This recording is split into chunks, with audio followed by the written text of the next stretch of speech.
আহনাফ, আহনাফ, তুমি কি করে পারলে এটা করতে আহনাফ? তাকাও না আহনাফ আমার দিকে। দেখো না আমি তোমার দেয়া লাল শাড়ি পরে বউ সেজেছি। কথা বলছো না কেন আহনাফ?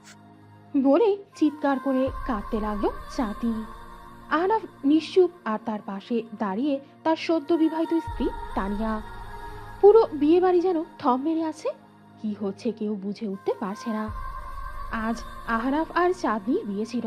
অবশেষে তাদের 8 বছরের ভালোবাসা পূর্ণতা পেতে যাচ্ছিল। সবাই আনন্দে বিমোহিত ছিল। আর চাঁদনি, সে তো অপেক্ষায় বসেছিল তার প্রেম পুরুষের। কিন্তু হুট করে সব এলোমেলো হয়ে গেল। নিচ থেকে চিল্লাচিল্লির আওয়াজ আসছিল। অজানা আতঙ্কে কেঁপে উঠল চাঁদনি। চাঁদনি দৌড়ে নিচে যেয়ে দেখে যে আহনাফ এসেছে। কিছু একটা নিয়ে দুপক্ষের তুমুল বাকবিতণ্ড হচ্ছে। সবার মুখ থমথমে। চাঁদনি আরেকটু এগিয়ে যেয়ে দেখতে পেল আহনাফের পাশে তার চাচাতো বোন তানিয়া লাল বেনারসি পরে দাঁড়িয়ে আছে। এবার চাঁদনি যা শুনল তা শোনা অপেক্ষা মৃত্যু ভালো। এইসব কি আহনাফ? তুমি আমার সাথে প্র্যাঙ্ক করছো তাই না? চাঁদ তানিকাকে আমি বিয়ে করেছি। ও আমার বউ। এতদিন তোমার সাথে যা ছিল সব মোহ। মোহ কেটে যাওয়ার পর বুঝেছি আমি তানিকে ভালোবাসি। চাঁদনি কি বলবে বুঝতে পারছে না। ম্লান হেসে বলল, ভুল বলে আহনাফ। দিন না, বছর হবে। 8টা বছরকে তুমি মোহ বলে কাটিয়ে দিলে। বর্তমান। কাঁদতে কাঁদতে চাঁদনি সেন্সলেস হয়ে যায়। চাঁদনির মা বাবা ভাই তাড়াতাড়ি ওকে নিয়ে হসপিটালের উদ্দেশ্যে বের হয়। যাওয়ার আগে চাঁদনির ভাই রুদ্র আহনাফের দিকে তাকিয়ে বলল, আহানাত তোকে নিজের বেস্ট ফ্রেন্ড না ভাই ভাবতাম, আর তুই আজকে আমার পিঠে ছুরি দিলি। আমার বোনকে দেওয়া কষ্টের ওর চোখের পানির হিসাব তোর কাছে সুদে আসলে নিব, কথা দিচ্ছি। আহনাফ হালকা হাসল। তানিয়ার হাত ছেড়ে দিতে গেলে তানিয়া আবারও হাত ধরে ফেলল। আহনাফ ভয়ঙ্কর দৃষ্টিতে তাকায় ওর দিকে। তানিয়া মাথা নিচু করে হাত ছেড়ে দেয়। এরপর আহনাফ চুপচাপ বের হয়ে যায় কমিউনিটি সেন্টার থেকে। ফাঁকা রাস্তায় দিশাহীন হাঁটতে থাকে। মানুষ বলে মা নাকি সন্তানের জীবনের সবচেয়ে কাছের বন্ধু, কিন্তু তার জীবনের সবচেয়ে বড় শত্রুই তার মা। হ্যাঁ, তার মা। তোমাকে আমি ঘৃণা করি মা, ভয়ঙ্কর ঘৃণা করি। নুরানি, বোন আমার, আজ তোর বোন প্রতিশোধ নিয়েছে। তোর অপমানের, তো আমাদের বাবা মায়ের অপমানের বদলা নিতে পেরেছি আমি নুরানি। আমার জীবন আজ সার্থক। আপা জানিস তো, শান্তি পাচ্ছি আজ। দুই বোন উচ্চ স্বরে হেসে উঠল। এই দুই মানবী কি আদৌ জানে যে নিজেদের সন্তানের সুখ আজ তারা নিজ হাতে মাটি দিয়ে এসেছে? চাঁদনি মরার মতো হসপিটালের বেডে শুয়ে আছে। মুখে অক্সিজেনের মাস্ক। চাঁদনির ভাইয়ের চোখ ভয়ঙ্কর লাল হয়ে আছে। না, সে কাঁদছে না। তার চোখে এখনই শুধুই প্রতিশোধ। আর সে ভালোভাবেই জানে কিভাবে প্রতিশোধ নিতে হয়। রুদ্র চাঁদনির হাত নিজের হাতের মুঠোয় নিয়ে বলল, বোন, কথা দিচ্ছি, তোর চোখ দিয়ে পড়া প্রতিটি অশ্রুর ফোঁটার হিসাব ওদের দিতে হবে। তানিয়া আহনাফের রুমে বউ সেজে বসে আছে। আজ তার স্বপ্ন পূরণ হলো। ছোট থেকে এই একটা স্বপ্নই তো সে দেখে এসেছে। তানিয়া জানে আহনাফ চাঁদনিকে ভালোবাসে, কিন্তু সে এখন আহনাফের বিবাহিত স্ত্রী। আহনাফ ওকে ভালোবাসুক বা না বাসুক, তবু আহনাফ ওর হয়েই থাকুক, ওর কাছেই থাকুক। তানিয়া মনে করে ওর একার ভালোবাসাই যথেষ্ট ওদের এই বিবাহিত জীবনের জন্য। আর ওর বিশ্বাস একদিন না একদিন আহনাফকে এই সম্পর্ক মেনে নিতেই হবে। তারপর সে আর আহনাফ মিলে তাদের স্বপ্নের সংসার সাজাবে। কতদিন আর বউকে ছাড়া থাকবে? পুরুষ মানুষ বলে কথা ভেবেই লাজুক হাসল তানিয়া। ওহ, তুমি নিয়ে চিন্তা করো না। আজ একটু কষ্ট পেয়েছে, তাই ও ড্রিঙ্কস করবে, হয়তো ফিরে আসবে। তুমি কি সত্যি ওর আসল মা, পারভিন? একটু ওকে চিন্তা হয় না ছেলেটার জন্য? শোনো নাসির, আমার ছেলেকে আমি তোমার চাইতে ভালো চিনি। ওর সাহস কতটুকুনি আমার জানা আছে। যেই ছেলে আমার সামান্য হুমকি নিজের এত বছরের ভালোবাসার মানুষকে ছাড়তে পারে, সে আর যাই করুক নিজের কোনো ক্ষতি করবে না। তাই এত চিন্তা করো না, ঘুমাও। পারভিন, তুমি আজ নিজ হাতে নিজের ছেলের জীবন নষ্ট করলে। ও নাসির, এইসব 2 দিনের আবেগ, আজ আসে কাল নেই। আর আমাদের তানিয়া কি কম সুন্দরী দেখবে? ঠিকই, তোমার ছেলে কয়েক মাস পর তানিয়া প্রেমে হাবুডুবু খাচ্ছে। পারভিন, আমি সত্যি অপেক্ষায় আছি যেদিন তোমার দুই বোন নিজেদের ভুল বুঝতে পারবে, তোমাদের অন্যায় বুঝতে পারবে। কিন্তু ভয় হয় ততদিন আমি আমার ছেলেটাকে হারিয়ে না ফেলি। ক্ষণিকের জন্য পারভিন আর মনেও ভয় জাগে, কিন্তু পরক্ষণেই সে তা উড়িয়ে দিয়ে বিজয়ের হাসি হেসে শান্তির ঘুমে পাড়ি জমায়। এদিকে আহনাফ এতক্ষণ বাবা মায়ের রুমের সামনে দাঁড়িয়ে তার মায়ের বলা কথাগুলো শুনে স্তব্ধ হয়ে গেছে। যেই মেয়ের জীবন বাঁচাতে গিয়ে নিজের জীবনটা নষ্ট করলো, আজ শুনে সেসব কিছুই নাকি নাটক ছিল মায়ের। অতীত বরযাত্রী বের হওয়ার 30 মিনিট আগে হুট করে আহনাফের মা আহনাফকে ডেকে পাঠায়। সেখানে যায়, দেখে তার বাবা মা আর চাচা খালার পরিবার বসে আছে, আর একজন হুজুর কাগজে কি যেন লিখছেন। আহনাফকে দেখে ওর মা বলে উঠল, আহনাফ, আজ তোর আর তানিয়ার বিয়ে। মা, মজা করছো? একটু পরে বরযাত্রী বের হব, রেডি হও, যাও। আমি মজা করছি না আহনাফ, আজ যদি তুই তানিয়াকে বিয়ে না করিস তাহলে এখনই আমি নিজেকে মেরে ফেলবো। আহনাফ হতবাক, বেশি অবাক নিজের পরিবারের বাকি সদস্যদের নির্বিকারভাবে বসে থাকা দেখে। তার মানে সবাই সব জানে, সবাই রাজিও। এভাবে কিছুক্ষণ আহনাফ আর ওর মায়ের তর্ক চললে কিছুক্ষণ পর ওর মা নিজের হাতে চাকু দিয়ে পোঁচ দেয়। গলগলিয়ে রক্ত পড়তে শুরু করে। আহনাফ সহ পরিবারের সবাই পারভিন আরাকে ডাক্তারের কাছে নিয়ে যেতে চাইলে সে সরাসরি না করে দেয়। তার এক কথা, আগে বিয়ে হবে, তারপর সে ট্রিটমেন্ট নেবে। আহনাফও বাধ্য হয়ে রাজি হয়ে যায়, নিজের অনিচ্ছায় বিয়ে করে তানিয়াকে। বর্তমান মা, আজ তুমি যা করলে এর শাস্তি তুমি পাবে। আমি তো আমার চাঁদকে আর ফিরে পাবো না, কিন্তু নিজেকে তিলে তিলে শেষ করবো আমি। নিজের চোখের সামনে নিজের ছেলেকে ধীরে ধীরে মরতে দেখবে মা, এটাই তোমার শাস্তি। আর এদিকে তানিয়া আহনাফের অপেক্ষা করতে করতে ঘুমিয়ে পড়ল। সকালে পারভিন আরা আর তানিয়া নাস্তা দিচ্ছিল সবাইকে। হুট করে কি যেন দেখে তানিয়ার হাত থেকে খাবার বাটি পড়ে গেল। ওর দৃষ্টি অনুসরণ করে যখন সবাই সামনে তাকালো, দেখলো আহনাফ নেশায় বুঁদ হয়ে আছে আর তাকে ধরে আছে একটি মেয়ে। আহনাফ সবাইকে দেখে হ্যাংলা হাসি দিয়ে বলল, hello everyone, meet my new. এই মেয়ে, নাম কি তোমার? মমতা সাহেব মেয়েটা মাথা নিচু করে উত্তর দিল। ও হ্যাঁ, মমতা। তারপর ধ্রুব হাত ছাড়িয়ে ওর মায়ের কাছে যেয়ে বলল, দেখো মম, ও মমতা। আমার ওকে ভালো লেগেছে, তাই কাল রাতে ওকে কিনেছি। ওই যে কাবিনে 5 লক্ষ টাকা জমেছিলাম না, ওটা দিয়েই। ভোরে পাগলের মতো হাসতে শুরু করলো। এদিকে তানিয়ার তো পাগল প্রায় অবস্থা। কাল রাতে তো আহনাফকে নিয়ে নতুন সংসার গড়ার স্বপ্ন দেখলো, তবে সবই কি ছিল মরীচিকা? আহনাফের মা হুঙ্কার দিয়ে বলল, আহনাফ, ভুলে যেও না তুমি এখন বিবাহিত। আহনাফ মেকি হেসে বলল, বিয়ে মাই ফুট। এই তানির সাথে শোভনা বলেই তো এই প্রস্টিটিউটকে কিনে এনেছে। বলেই থুতু ফেললো মেঝেতে। এরপর সবার সামনে মমতাকে কোলে নিয়ে রুমে চলে গেল। আহনাফের এই নির্লজ্জ আচরণে বাসায় সবার মাথা নামিয়ে দিল। এদিকে তানিয়ার মা বিলাপ শুরু করলো, মেয়েকে এভাবে বিয়ে দিয়ে ভুল করলে না তো? তানিয়ার বাবা নাসির সাহেবকে হুমকি দিয়ে বলল। নাসির সাহেব তাচ্ছিল্য হাসি হেসে বলল, কেন ভাইজান? যখন আমার ছেলেটাকে জোর করে নিজের মেয়ের সাথে বিয়ে দিলে তখন মনে ছিল না যে জোর করে ভালোবাসা হয় না? যা মন চায় করো এখন তোমরা। আর পারভিন, শুনে রাখো, আমার ছেলের যদি কিছু হয় সেদিনেই আমি এই ঘর ছাড়ব।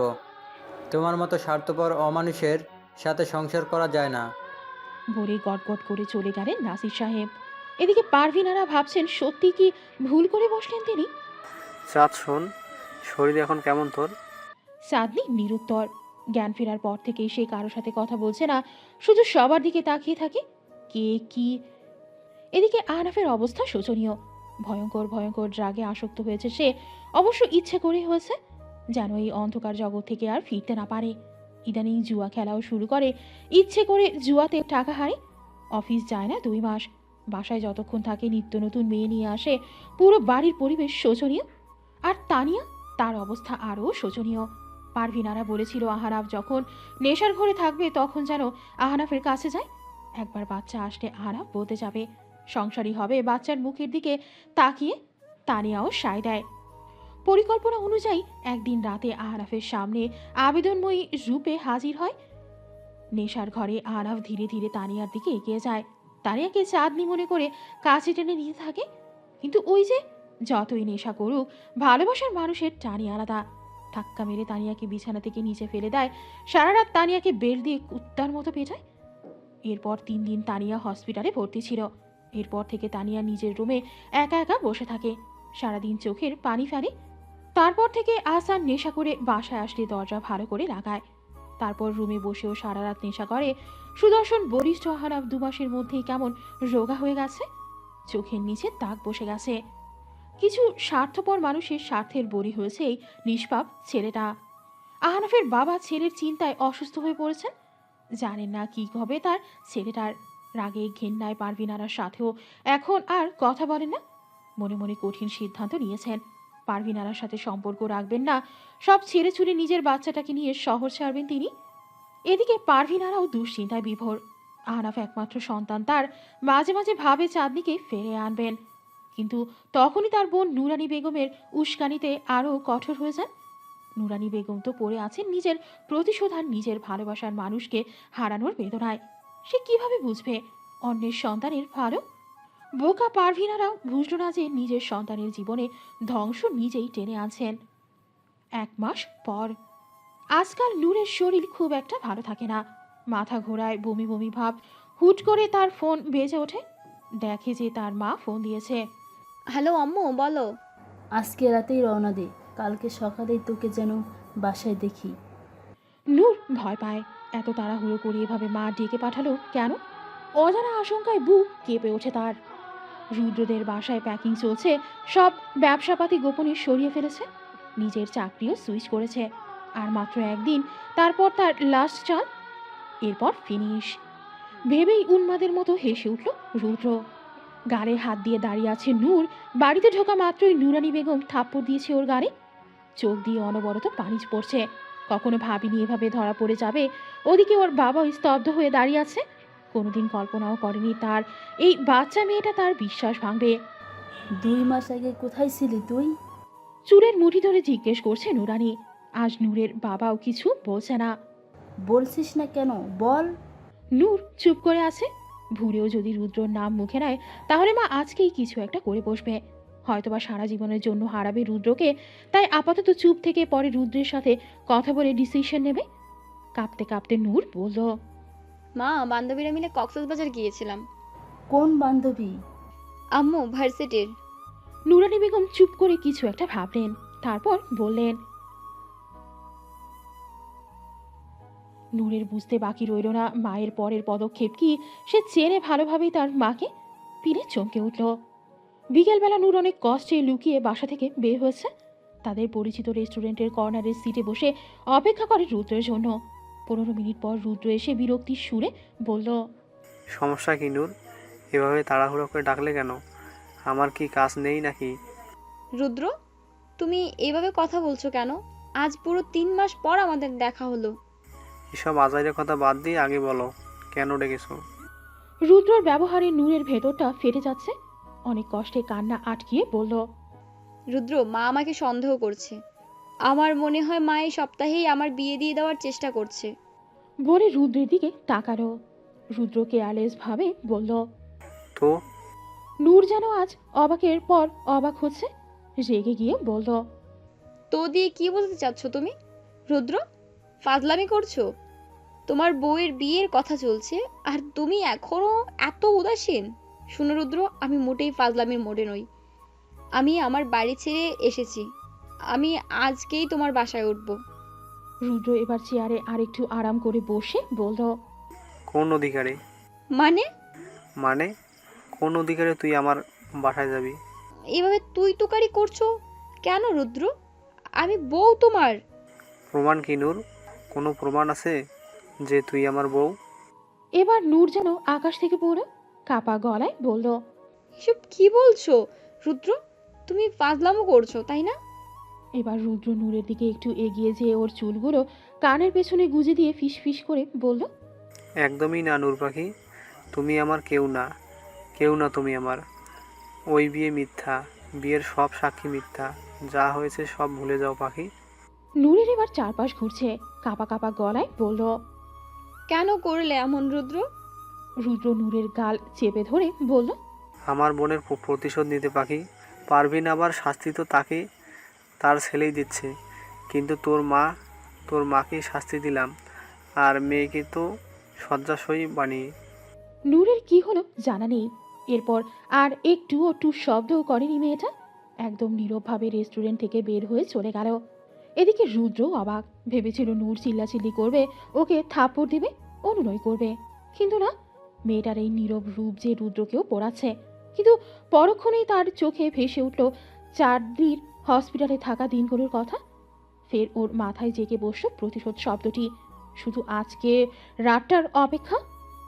নূর বাসায় ফিরলে ওর মা তেড়ে আসে, হাজারটা প্রশ্ন করে, কিন্তু নূর নিরুত্তর, যেন জীবনের প্রতি আর কোনো মায়া কাজ করছে না তার। আজ সে নিজেকে শেষ করে দিতে চেয়েছিল, কিন্তু পারেনি। মনে করে কিছুক্ষণ আগের কথা, নিজেকে শেষ করার জন্য মরিয়া হয়ে উঠেছিল নূর। জন্মের পর থেকে সে শুধুই ঠকেছে, কেউ তাকে ভালোবাসে না, কেউ না। হুট করে মাঝ রাস্তায় মাথা ঘুরে পড়ে যায় নূর। পথচারীরা ওকে নিয়ে হসপিটালে যায়। যখন জ্ঞান ফিরে তখন রাত প্রায় 8টা। ডাক্তারের কাছে জানতে পারে যে সে প্রেগনেন্ট। নূরের দুনিয়া যেন উল্টে যায়। কি পরিচয় দিবে এখন সে এই বাচ্চাটার? সবাইকে ওকে জারজ বলবে না, ভয় কেঁপে ওঠে নূর। বেহায়ার মতো আবার ফোন করে রুদ্রকে, কিন্তু ফোন বন্ধ।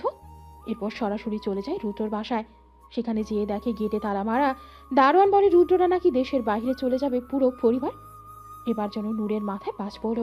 এই রাতের বেলায় গেল রুদ্রের বন্ধু নাফিসের বাসায়, যে এই পা ধরে কেঁদে বলল, ভাইয়া, রুদ্র কোথায়? প্লিজ একটু বলুন, আমার বাচ্চাটাকে না হলে সবাই জারজ বলবে। নাফিস নিজেও জানে না রুদ্র কোথায়। এদিকে ফোনও বন্ধ। আবার বাচ্চার কথা শুনে নাফিস আরও ভয় পেয়ে গেল। প্রতিশোধের নেশায় মেয়েটার এত বড় সর্বনাশ করলো। ওরা সব বন্ধুরা জানতো যে রুদ্র নূরকে বিয়ে করে বউ করে ঘরে তুলবে, এটাই প্রতিশোধ। কিন্তু রুদ্রের মনে যে পাপের খেলা চলছিল ভেবেই ঘেন্না লাগলো নাফিসের। অনেক কষ্টে রাত 11টায় নূরকে বাসায় পৌঁছে দিল নাফিস। কথা দিল রুদ্রকে খুঁজে বের করবে। কিন্তু রুদ্রকে খুঁজে পাওয়া কি এত সহজ? এই শহর থেকে নিজের সব হিসেব শেষ করে সে বের হয়েছে, আর ফিরবে না। আর তার শেষ চালা হবে কালকে সকালে। ততক্ষণে রুদ্র আর রুদ্রের পরিবার সবার ধরাছোঁয়ার বাহিরে। এমনকি আত্মীয়রাও জানে না কোথায় যাচ্ছে তারা। কিসের আত্মীয়? যারা তার বোনের বিপদের সময় নোংরা নোংরা বাক্য ছুঁড়েছিল, চায় না এমন আত্মীয় রুদ্র। এদিকে নূর তার মায়ের প্রশ্নের উত্তর না দিয়ে ঘরে চলে গেল। কাল সকালেই শহর ছাড়বে সে। সে জানে রুদ্র আর ফিরবে না। সে আর চাচ্ছে না রুদ্র ফিরুক। নিজের বাচ্চাকে একটা ভালো ভবিষ্যৎ দেবে, একজন ভালো মা হবে। অতীতের কোনো ছায়া সে পড়তে দেবে না তার বাচ্চার উপর। আর রুদ্রকে কোনোদিনও সে ক্ষমা করবে না, কোনো দিনও না। কাঁদতে কাঁদতে ঘুমিয়ে পড়ল নূর। তীব্র যন্ত্রণায় ঘুম ভেঙে যায় নূরের। চোখ খুলে দেখে ওর মা ওর চুলের মুঠি ধরে টেনে হিঁচড়ে নামাচ্ছে আর নোংরা ভাষায় গালি দিচ্ছে। ব্যথায় কাঁপা গলায় নূর বলে উঠল, মা ছাড়ো আমাকে, ব্যথা পাচ্ছি। নুরানি বেগম রাগান্বিত স্বরে বলে উঠল, ব্যথা করে হারামজাদি, ব্যথা লাগে? তোর জন্য যে আমার মান সম্মান সব শেষ হয়ে গেল। তোকে কি এই জন্য জন্ম দিয়েছি আমি? এসব কি বলছো মা? কি করেছি আমি? এবার নুরানি বেগম নিজের ফোন নূরের দিকে ফিকে মারেন। নূর ফোন হাতে নিয়ে যা দেখলো তাতে ওর দুনিয়া উল্টে গেল জানো। বিছানায় রুদ্র নূরের গলায় মুখ ডুবিয়ে আছে এমন একটা ছবি ফেসবুকের সব জায়গায় ছড়িয়ে পড়েছে। যদিও নূরের চেহারা এখানে বোঝা যাচ্ছে না। নূর মনে মনে বলে উঠল, এটাই করার বাকি ছিল রুদ্র। আজ তুমি আমাকে পুরোপুরি শেষ করে দিলে। তোমাকে মৃত্যুর আগ পর্যন্ত ক্ষমা করব না। নূরের ভাবনার মাঝেই নুরানি বেগম আবার হাত তুলতে গেলে এবার নূরের বাবা যেয়ে আটকায়। তাকে ঘরের বাইরে বের করে ভেতর থেকে দরজা আটকিয়ে দেয়। ধীরে ধীরে নূরের সামনে যেয়ে দাঁড়ায়। মাথায় আলতো করে স্নেহের স্পর্শ এঁকে দেয়। আদুরে কণ্ঠে ডেকে ওঠে, নূরমা, বাবার এমন কণ্ঠে মাথা তুলে তাকায় নূর। তুমি কি করতে চাও আম্মা? ওই ছেলেকে বিয়ে করতে চাও? তাহলে ওর পরই। কথার মাঝেই ওর বাবাকে থামিয়ে দেয় নূর। বলে, বাবা, আমি মুক্তি চাই এই শহর থেকে, আম্মুর থেকে, পরিচিত মানুষ থেকে, আর এই জীবন থেকে। হালকা হেসে মেয়েকে বুকে জড়িয়ে আসাদ সাহেব বললেন, যা মা, তোকে মুক্ত করে দিলাম। সন্ধ্যাবেলা পুরো এলাকা জুড়ে তাজা খবর। আসাদ সাহেবের একমাত্র মেয়ে মেহেনুর বিকেলের দিকে নদীতে ঝাঁপ দিয়ে আত্মহত্যা করেছে 2 বছর পর। সাত সোনা, আর কতদিন একা একা থাকবি বোন? ভাই, আমি কতবার বলেছি আমি প্রস্তুত না। আর কত বছর লাগবে সাত? ধ্রুব ছেলেটা আর কতদিন অপেক্ষা করবে? ওর জন্য আমরা আবার নতুন করে জীবন শুরু করতে পেরেছি, ভুলে গেছিস? আমি কি অপেক্ষা করতে বলেছি? আর উনি আমাদের জন্য যা করেছেন আমি কৃতজ্ঞ, কিন্তু ওনাকে আমি আমার ভালো বন্ধু ভাবি ভাইয়া। আহনাফ হসপিটালে ভর্তি। ভয়ঙ্কর কিছু ড্রাগস নিয়মিত সেবন করে পুরো শরীরে কাটা ছেঁড়ার দাগ। ওসব ড্রাগ নিয়ে নিজেই নিজেকে আঘাত করে। অনেকটা মানসিক ভারসাম্যহীনের মতো আচরণ করে সে। এই 2 বছর নেশার মধ্যে কতবার যে আত্মহত্যা করতে চেয়েছে হিসাব নেই। শরীরের কাটা জায়গাগুলোতে ইনফেকশন হয়ে গন্ধ বের হতে শুরু করেছে। চুল দাড়ি বড় হয়ে ভয়ঙ্কর লাগে এখন তাকে। তার মধ্যে আবার বাসা বেঁধেছে অসংখ্য রোগ। কিছুদিন আগেই ব্রেন স্ট্রোক করেছে। তাই আহনাফকে নিয়ে ঢাকায় এসেছে ওর বাবা মা। পারভিন আর তার স্বামী ক্যাবিনের বাইরে বসে আছে। ডাক্তার ভেতরে চেক আপ করছে। ডাক্তার বাইরে আসতেই দুইজন দৌড়ে গেল। ডাক্তার বললেন, দেখেন, আহানাপের যা অবস্থা, এখনই চিকিৎসা না দিলে তাকে বাঁচানো মুশকিল। কিন্তু সবচেয়ে ভয়ের ব্যাপার হচ্ছে আহানাপ নিজেই বাঁচতে চাচ্ছে না, যার কারণে ট্রিটমেন্ট ওর কাজে লাগছে না। তবুও আমরা চেষ্টা করছি। এখন খুশি তো তুমি পারবেন? আমার বাচ্চাটা শেষ পর্যন্ত মেরে ফেললে। তোমরা 2 বোন। আমি যদি আমার আহনাবকে হারাই তাহলে সেদিনেই তোমার সাথে আমার সম্পর্ক শেষ।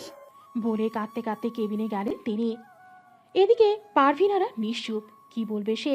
তার জেদের জন্যই তো তার ছেলের আজ এই অবস্থা। ওদিকে তানিয়াও 1 বছর আগে ডিভোর্স দিয়ে দিয়েছে আহারাফকে। 6 মাস হলো নতুন বিয়ে হয়েছে। আর অন্যদিকে আর বোন নুরানি মেয়েকে হারিয়ে এখন সব সময় নামাজে নিজেকে ব্যস্ত রাখে। মেয়ের জন্য চোখ ভাসায়। নুরানির স্বামী আসাদ সাহেব নূর মারা যাওয়ার 2 মাস পরেই দেশের বাইরে চলে যান।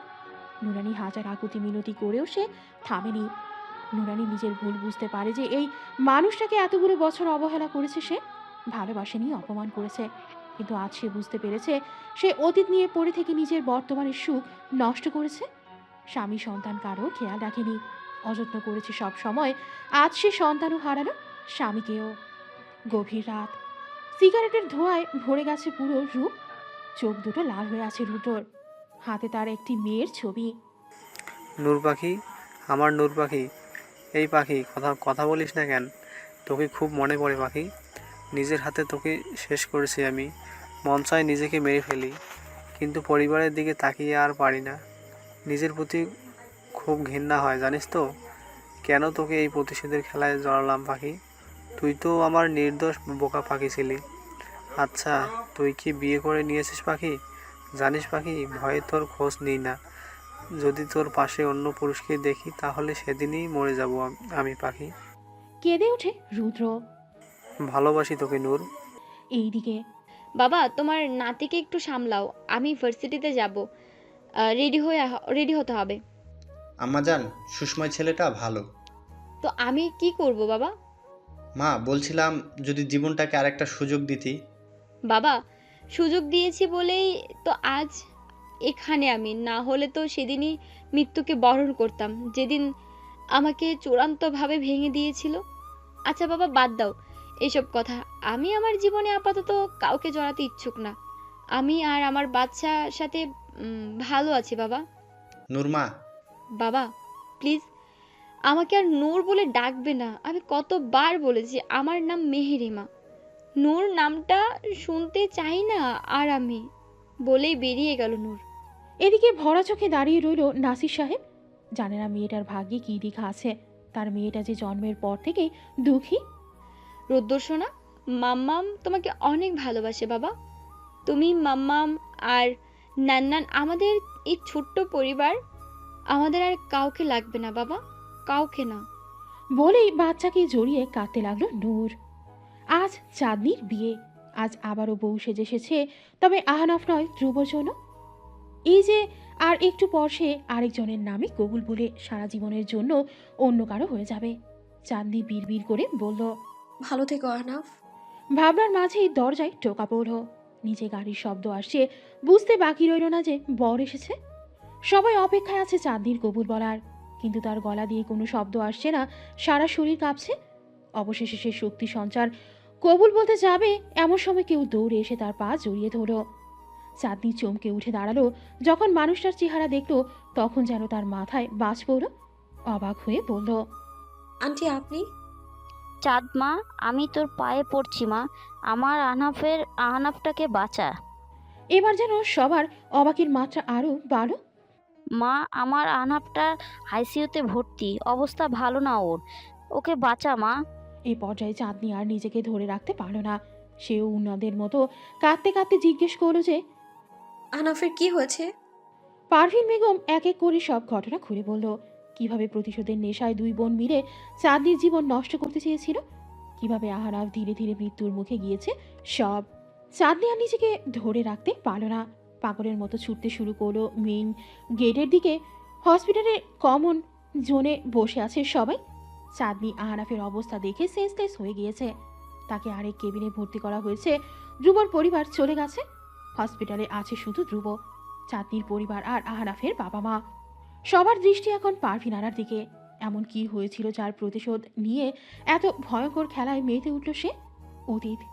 পারভিন আরা তখন অনার্স সেকেন্ড ইয়ারে, আর ওনার ছোট বোন নুরানি বেগম ইন্টার সেকেন্ড ইয়ারে। নুরানি বেগমের তারই এলাকায় হাসান নামে একজনের সাথে 5 বছরের প্রণয়ের সম্পর্ক ছিল। সে সময় হাসান ছিল অনার্স লাস্ট ইয়ারের স্টুডেন্ট। একদিন খবর আসে হাসানের বিদেশ যাওয়ার ব্যবস্থা হয়েছে।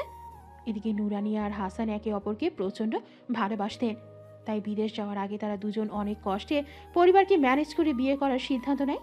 এদিকে পারভিন আরারও বিয়ে ঠিক করা আছে, তাই তারা কেউ মানা করে না। অবশেষে বিয়ের দিন এগিয়ে আসে, কিন্তু সেদিন হঠাৎ বিয়ের কিছুক্ষণ আগে পুলিশ এসে নুরানির বাবাকে ধরে নিয়ে যায় মিথ্যা কেসে। নুরানির বিয়ে ভেঙে যায়। সে রাতেই হাসানের সাথে তার মামাতো বোনের বিয়ে হয়। অন্যদিকে পারভিন আরার হবু শ্বশুরও ফোন দিয়ে বিয়ে ভেঙে দেয়। দুই বোনই নিজেদের ভালোবাসার মানুষকে হারায়। তারপর মা আর দুই মেয়ে সমাজের অনেক কটু কথা সহ্য করে জীবন সংগ্রাম চালিয়ে যায়। 3 মাস পর জামিন মিলে তাদের বাবার। তারা জানতে পারে টাকার লোভে পুলিশ ইন্সপেক্টর আবুল কাশেম তাকে ফাঁসিয়েছিল। এরপর তারা সে শহর ছেড়ে দেয়, নতুন করে জীবন শুরু করে। কিন্তু মনের মধ্যে ওই ইন্সপেক্টরের জন্য ঘৃণা এক বিন্দুও কমেনি। এত বছর পর সেদিন যখন তারা চাঁদনিদের বাসায় বিয়ের কথা বলতে গিয়েছিল, তখন ড্রয়িং রুমে আবুল কাশেমের ছবি দেখে চিনতে বিন্দু মাত্র দেরি হয়নি তার। আর যখন জানালো যে আবুল কাশেম চাঁদনির বাবা, পুরনো প্রতিশোধ জেগে উঠল তার। বর্তমান চাঁদনির বাবা শফিক সাহেব হতভম্ব। তার মেয়ে এমন দোষের শাস্তি পেল যেটা তার বাবা করেনি। সে উত্তেজিত হয়ে বলে উঠল, আপনি আসল ঘটনা না জেনে এতগুলো মানুষের জীবন নষ্ট করলেন। সেদিন খালিদ নামে এক লোক আমার বোনকে কিডন্যাপ করেছিল আর হুমকি দিয়েছিল বাবাকে যেন আপনার বাবাকে অ্যারেস্ট করে। তার মেবি উদ্দেশ্যটা ছিল হাসানের সাথে নিজের মেয়ের বিয়ে দেওয়া। এমনকি আমার বাবা চাকরি ছেড়ে এক কাপড়ে আমাদের নিয়ে শহর ছেড়েছিল, কারণ আমার বাবা গোপনে আপনার বাবার নির্দোষ হওয়ার প্রমাণ দিয়েছিল আরেক ইন্সপেক্টরকে। এই দফায় চমকে উঠল পারভিন আরা। এত বড় ভুল সে কি করে করো? সত্য না জেনে এত বড় পাপ করো? কেঁদে উঠল সে। আহনাফ ধীরে ধীরে চোখ খুলছে, অনুভব করে কেউ তার হাত শক্ত করে ধরে রেখেছে। পাশে ফিরে তাকায়, বুকটা ধুক করে ওঠে। চাঁদ, তার চাঁদ। দরজায় নক করার শব্দে ঘুম ভেঙে গেল চাঁদনি। মাথা তুলে দেখে আহনাফ তাকিয়ে আছে তার দিকে। ইস, 2 বছর পর মানুষটাকে দেখছে সে। 2 বছর, চেহারার কি অবস্থা! আচ্ছা, এই 2 বছরে কি সে নিজের যত্ন নেয়নি একবারও? সারা শরীরে কাটা ছেঁড়ার দাগ, সিরিঞ্জের দাগ, কোথাও কোথাও আবার ইনফেকশন হয়ে গেছে। ভাবনার মাঝে আবার নক করলো কেউ দরজায়। চাঁদনি এবার হুঁশ ফিরে পেলে যে দরজা খুলে বেরিয়ে গেলে নার্স মেডিসিন নিয়ে ভেতরে আসতো। আহনাফ এখনও অপলক তাকিয়ে আছে তার চাঁদের যাওয়ার পথে। পেরিয়ে গেল দিন 4। এর মধ্যে আর আহনাফ আর চাঁদনির কথা হয়নি। চাঁদনি যতবারই এসেছে কেবিনের বাইরে থেকে দেখে চলে গেছে। আজ আহনাফের ডিসচার্জের দিন, সবাই এসেছে, এমনকি ধ্রুব। বলেছিলাম না ধ্রুব, আমার চাঁদকে কোনোদিন আমার সামনে আনবে না। এ ভুল যাতে আর না হয়। আমার চাঁদকে দেখে রেখো, আগলে রেখো। বলেই কেবিন থেকে বের হয়ে গেল আহনাফ। এদিকে সবার চোখে বিস্ময়। আহনাফ ধ্রুবকে চেনে, তার মানে চাঁদনি কোথায় এটা আহনাফ আগে থেকেই জানতো। সবাই জিজ্ঞাসা দৃষ্টিতে তাকিয়ে থাকে ধ্রুবর দিকে। চাঁদনি আমাদের বাসায় আসার 15 দিন পরে আহনাব একদিন আমার অফিসে আসে, নিজের পরিচয় দেয়। এরপর সে প্রায় চাঁদনির খবর নিত আমার কাছে। প্রায় দূর থেকে দাঁড়িয়ে এক পলক দেখে চলে যেত। কিন্তু হুট করে 4 মাস পর আহনাব এসে বলে সে আমি যেন চাঁদনিকে আর কোনো দিন তার সামনে না আনি, চাঁদনিকে বিয়ে করে একটা নতুন জীবন দেই, আর অতীতকে যেন ভুলিয়ে দিই। চাঁদনি হতভম্ব। কি হচ্ছে তার জীবনে? মাথা ঘুরে পড়ে গেল সে। আহনাফ আবার বাড়ি যেয়ে ড্রিঙ্ক করছে। তখন বারবার মন চেয়েছিল তার চাঁদকে বুকে জড়িয়ে ধরতে, কিন্তু পারেনি। হুট করে আহনাফের হাত থেকে কেউ ড্রিঙ্কসের গ্লাস কেড়ে নেয়। আহনাফ রাগে কিছু বলতে যাবে, তার আগেই দেখে যে রুদ্র আরও বেশি রেগে হাত মুষ্টিবদ্ধ করল। সে রেগে বলল, রুদ্র, এখান থেকে যা। যাব না, কি করবি? রুদ্র প্লিজ যা, না হলে আমি যে প্রতিশোধের খেলায় মেতে উঠব, সেটা থেকে তোর আর তোর বোনের রেহাই পাওয়া মুশকিল। মানে? কোনো মানে নেই, জাস্ট তুই আর তোর বোন আমার থেকে দূরে থাক, ভালো থাকবে। এখন যা। এসব বাদ দে, সব কিছু জাস্ট ভুল বোঝাবুঝি ছিল। চাঁদ নিজেও তোকে ছাড়া ভালো নেই। আমার কাছে আসলেও আরও খারাপ থাকবে। প্লিজ এখান থেকে যা রুদ্র। এই পর্যায়ে রাগে হাতের গ্লাস ছুঁড়ে মারল আহনাফ। রুদ্রের কলার ধরে বলতে লাগলো, কিসের ভুল বোঝাবুঝি? হ্যাঁ, কিসের? তোর বোন যখনই আমার সামনে আসবে তখনই আমার মনে পড়বে ও একটা খুনির বোন, আমার নূরের খুনির বোন। তোর ভুল বুঝাবুঝি পারবে আমার বোনকে ফিরে আনতে? বলিস না কেন? এদিকে নূরের খুনি শব্দটা শুনে বাঘারা রুদ্র কাপা কণ্ঠে জিজ্ঞেস করল। তাচ্ছিলের হাসি হাসল আহনাফ, বলল, একটা অবিবাহিত মেয়ে বিয়ের আগে প্রেগনেন্ট হলে তার ইন্টিমের সময় ছবিকে সোশ্যাল মিডিয়াতে ছেড়ে দিলে সে মেয়েটার কী করা উচিত রুদ্র? বল না, কী করা উচিত? জানিস, সবাই বলে অনেকে আত্মহত্যা করেছে, কিন্তু আমি জানি ওকে আর ওর বাচ্চাকে খুন করা হয়েছে। আর খুনিটা তুই। প্লিজ তুই আর তোর বোন আমার সামনে আসবে না। এদিকে রুদ্র যেন এ দুনিয়াতে নেই। তার তো কানে বাজছে যে নূর আর তাদের হবু বাচ্চার খুনি সে। 4 দিনের বাসায় আজকে টেনশনে আছে। রাত পেরিয়ে সকাল হতে চলল, কিন্তু রুদ্র এখনো বাড়ি ফেরেনি। ফোন বেজে চলেছে, কিন্তু কেউ ধরছে না। সবাই টেনশনে আছে। ধ্রুব রাস্তায় রাস্তায় সারা রাত ঘুরেছে। হুট করে কলিং বেল বেজে উঠল। চাঁদনি তাড়াতাড়ি যেয়ে দরজা খুলে দেখে রুদ্র এসেছে। তাকে দুজন ধরে রেখেছে। রুদ্রর যেন কোনো হুঁশ নেই, রোবটের মতো হয়ে আছে। সাথে দুজন বলল কাল রাতে নাকি রুদ্র তাদের গাড়ির সামনে এসে দাঁড়িয়েছিল ইচ্ছা করে। তারা টাইম মতো ব্রেক করেও সামনে থেকে আরেকটা মোটর বাইক এসে ধাক্কা দেয়। তাই তারা তাড়াতাড়ি তাকে হসপিটালে নিয়ে যায়। সকালে জ্ঞান ফিরলে একটাও কথা বলেনি সে। সাথে সাথে চাঁদনির মা সাবিনা ইয়াসমিন এসে রুদ্রকে এলোপাথারি মারতে শুরু করলো। বল হারামজাদা, তোর কিসের অভাব রেখেছিলাম আমি? কেন মরতে গিয়েছিলি? এ পর্যায়ে রুদ্র মাথা তুলে তাকালো, বলল, মা, আমি খুনি না। আমি খুনি? আমি আমার স্ত্রী, আমার অনাগত বাচ্চাকে মেরেছি মা। আমার বেঁচে থাকার কোনো অধিকার নেই মা। ওখানে উপস্থিত সবার মাথায় যেন বাজ পড়ল। এ কি শুনছে তারা? সাবিনা বলে উঠলেন, কি পাগলের মতো কথা বলছিস রুদ্র? তোর বিয়ে কবে হলো আর বাচ্চা? রুদ্র কাঁদতে কাঁদতে বলল, আহনাফের খালাতো বোন নূর আমার বিয়ে করা বৌমা। আহনাফের সাথে আর নুরানি বেগমের সাথে প্রতিশোধ নিতে আমি ওকে বিয়ে করেছিলাম মা। এরপর ওকে আমি ব্যবহার করে ছুঁড়ে ফেলি, আর শহর ছাড়ার আগে ওর বদনামির জন্য নিজের ফেস ঢেকে ওর আর আমার ইন্টিমেট ছবি গ্রুপে ছেড়ে দিই। তারপরের দিন নাকি নূর আত্মহত্যা করেছে মা। আমার সন্তান ওর গর্ভে ছিল। এ পর্যায়ে চাঁদনি এসে রুদ্রর গালে থাপ্পড় মারে। তারপর বলে, তোদের এই নোংরা প্রতিশোধের খেলার বলি আমি আর নূর হলাম। আমাদের জীবনটা তুই আর আহনাফ নষ্ট করে দিয়েছিস। আজকের পর থেকে আমার কোনো ভাই নেই। আমার কাছে তুই একজন ক্রিমিনাল ছাড়া আর কিচ্ছু না। আর আহনাফ, ও নিজেও একটা ক্রিমিনাল। তারপর চাঁদ দৌড়ে নিজের রুমে চলে গেল। ধ্রুব এতক্ষণ রুদ্রর পাশে বসেছিল, চেষ্টা করছিল বন্ধুর সাথে মাথা থেকে সুইসাইডের কথা সরাতে। জানে না পেরেছে কিনা। রুদ্র বারান্দায় বসে স্মোক করছে। নিজেকে পশু মনে হচ্ছে তার। আহনাফের ট্রিটমেন্ট এখনো বাকি, তাই নাসির সাহেব 6 মাসের জন্য ঢাকায় বাসা ভাড়া নিয়েছেন। এখানেই আছেন এখন তারা। আহনাফ বেটা, বলেছিলাম কি চাঁদনির বাসায় আবার প্রস্তাব দেই।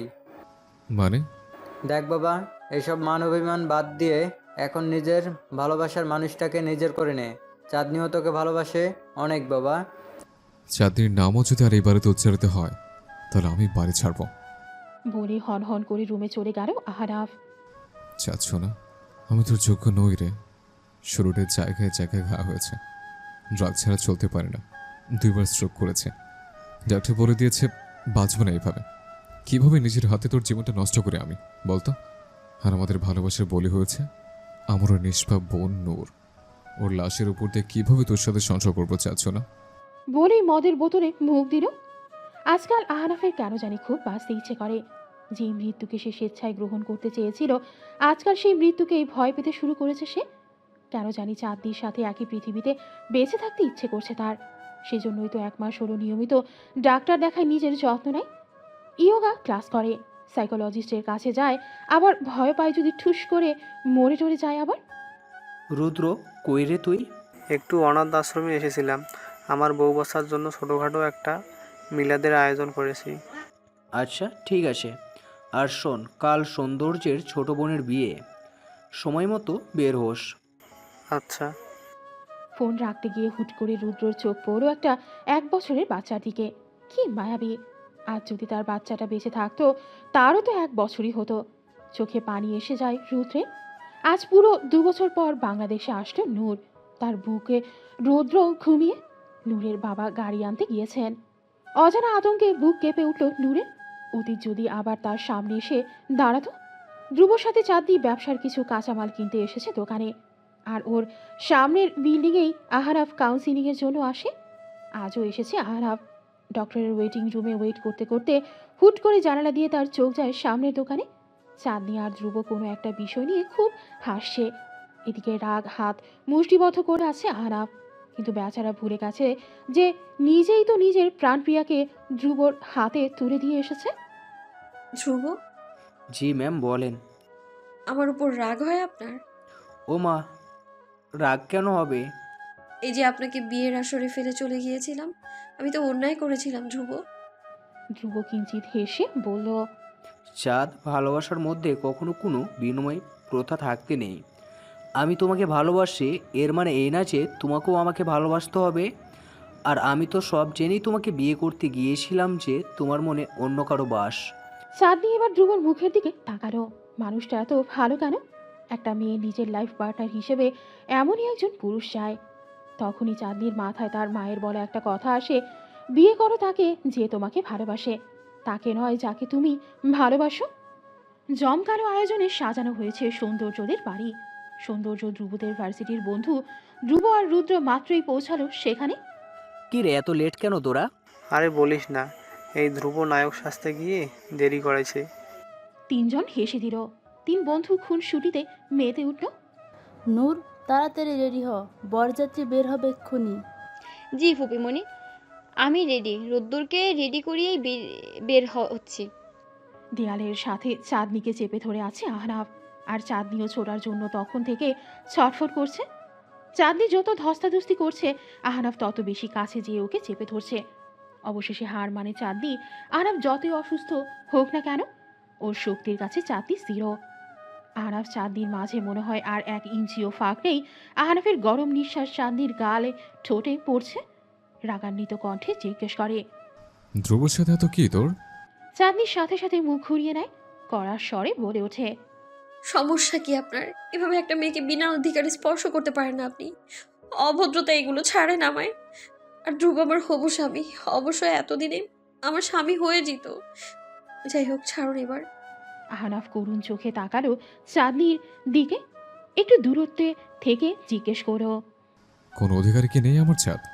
চাঁদনি আগের মতোই কড়ার স্বরে বলল, না, নেই। সত্যি বলতে সেদিন হসপিটালে আপনার জ্ঞান আসার আগ পর্যন্ত অধিকার ছিল, কিন্তু সেদিন হসপিটালে যখন আপনি নিজের হাতে আমার হাত ধ্রুবর হাতে দিলেন, ঠিক তখন থেকে আপনার প্রতি আমার ভালোবাসাটাও মরে গেল। তুমি ভুল বুঝছো চাঁদ, সেদিন ওসব করার কিছু কারণ ছিল। আসলে জানো তো আহনাফ, ভুল শুদ্ধ দুটো চিন্তাই বাদ দিয়েছি বহু আগে। তুমি বলো না আহনাফ যে রুদ্ধ ভাইয়া নূরের মৃত্যুর জন্য দায়ী? আসলে সত্যিটা কি জানো? তুমি নিজেই নূরের খুনি। আজ এতগুলো মানুষের জীবন নষ্টের একমাত্র দায়ী তুমি এর জন্য। আহনাফ মাথা নিচু করে কথা শুনছে চাঁদনির অভিযোগ। চাঁদনি আবার রুষ্ট কণ্ঠে বলল, নূর তোমার খালাতো বোন ছিল, তবুও তোমার এত কষ্ট? তাহলে ভাবো তো, আমি তো রুদ্র ভাইয়ের আপন বোন। সেদিন হসপিটালে যখন মৃত্যুর সাথে লড়াই করছিলাম, আমার ভাইয়ের কেমন লেগেছিল।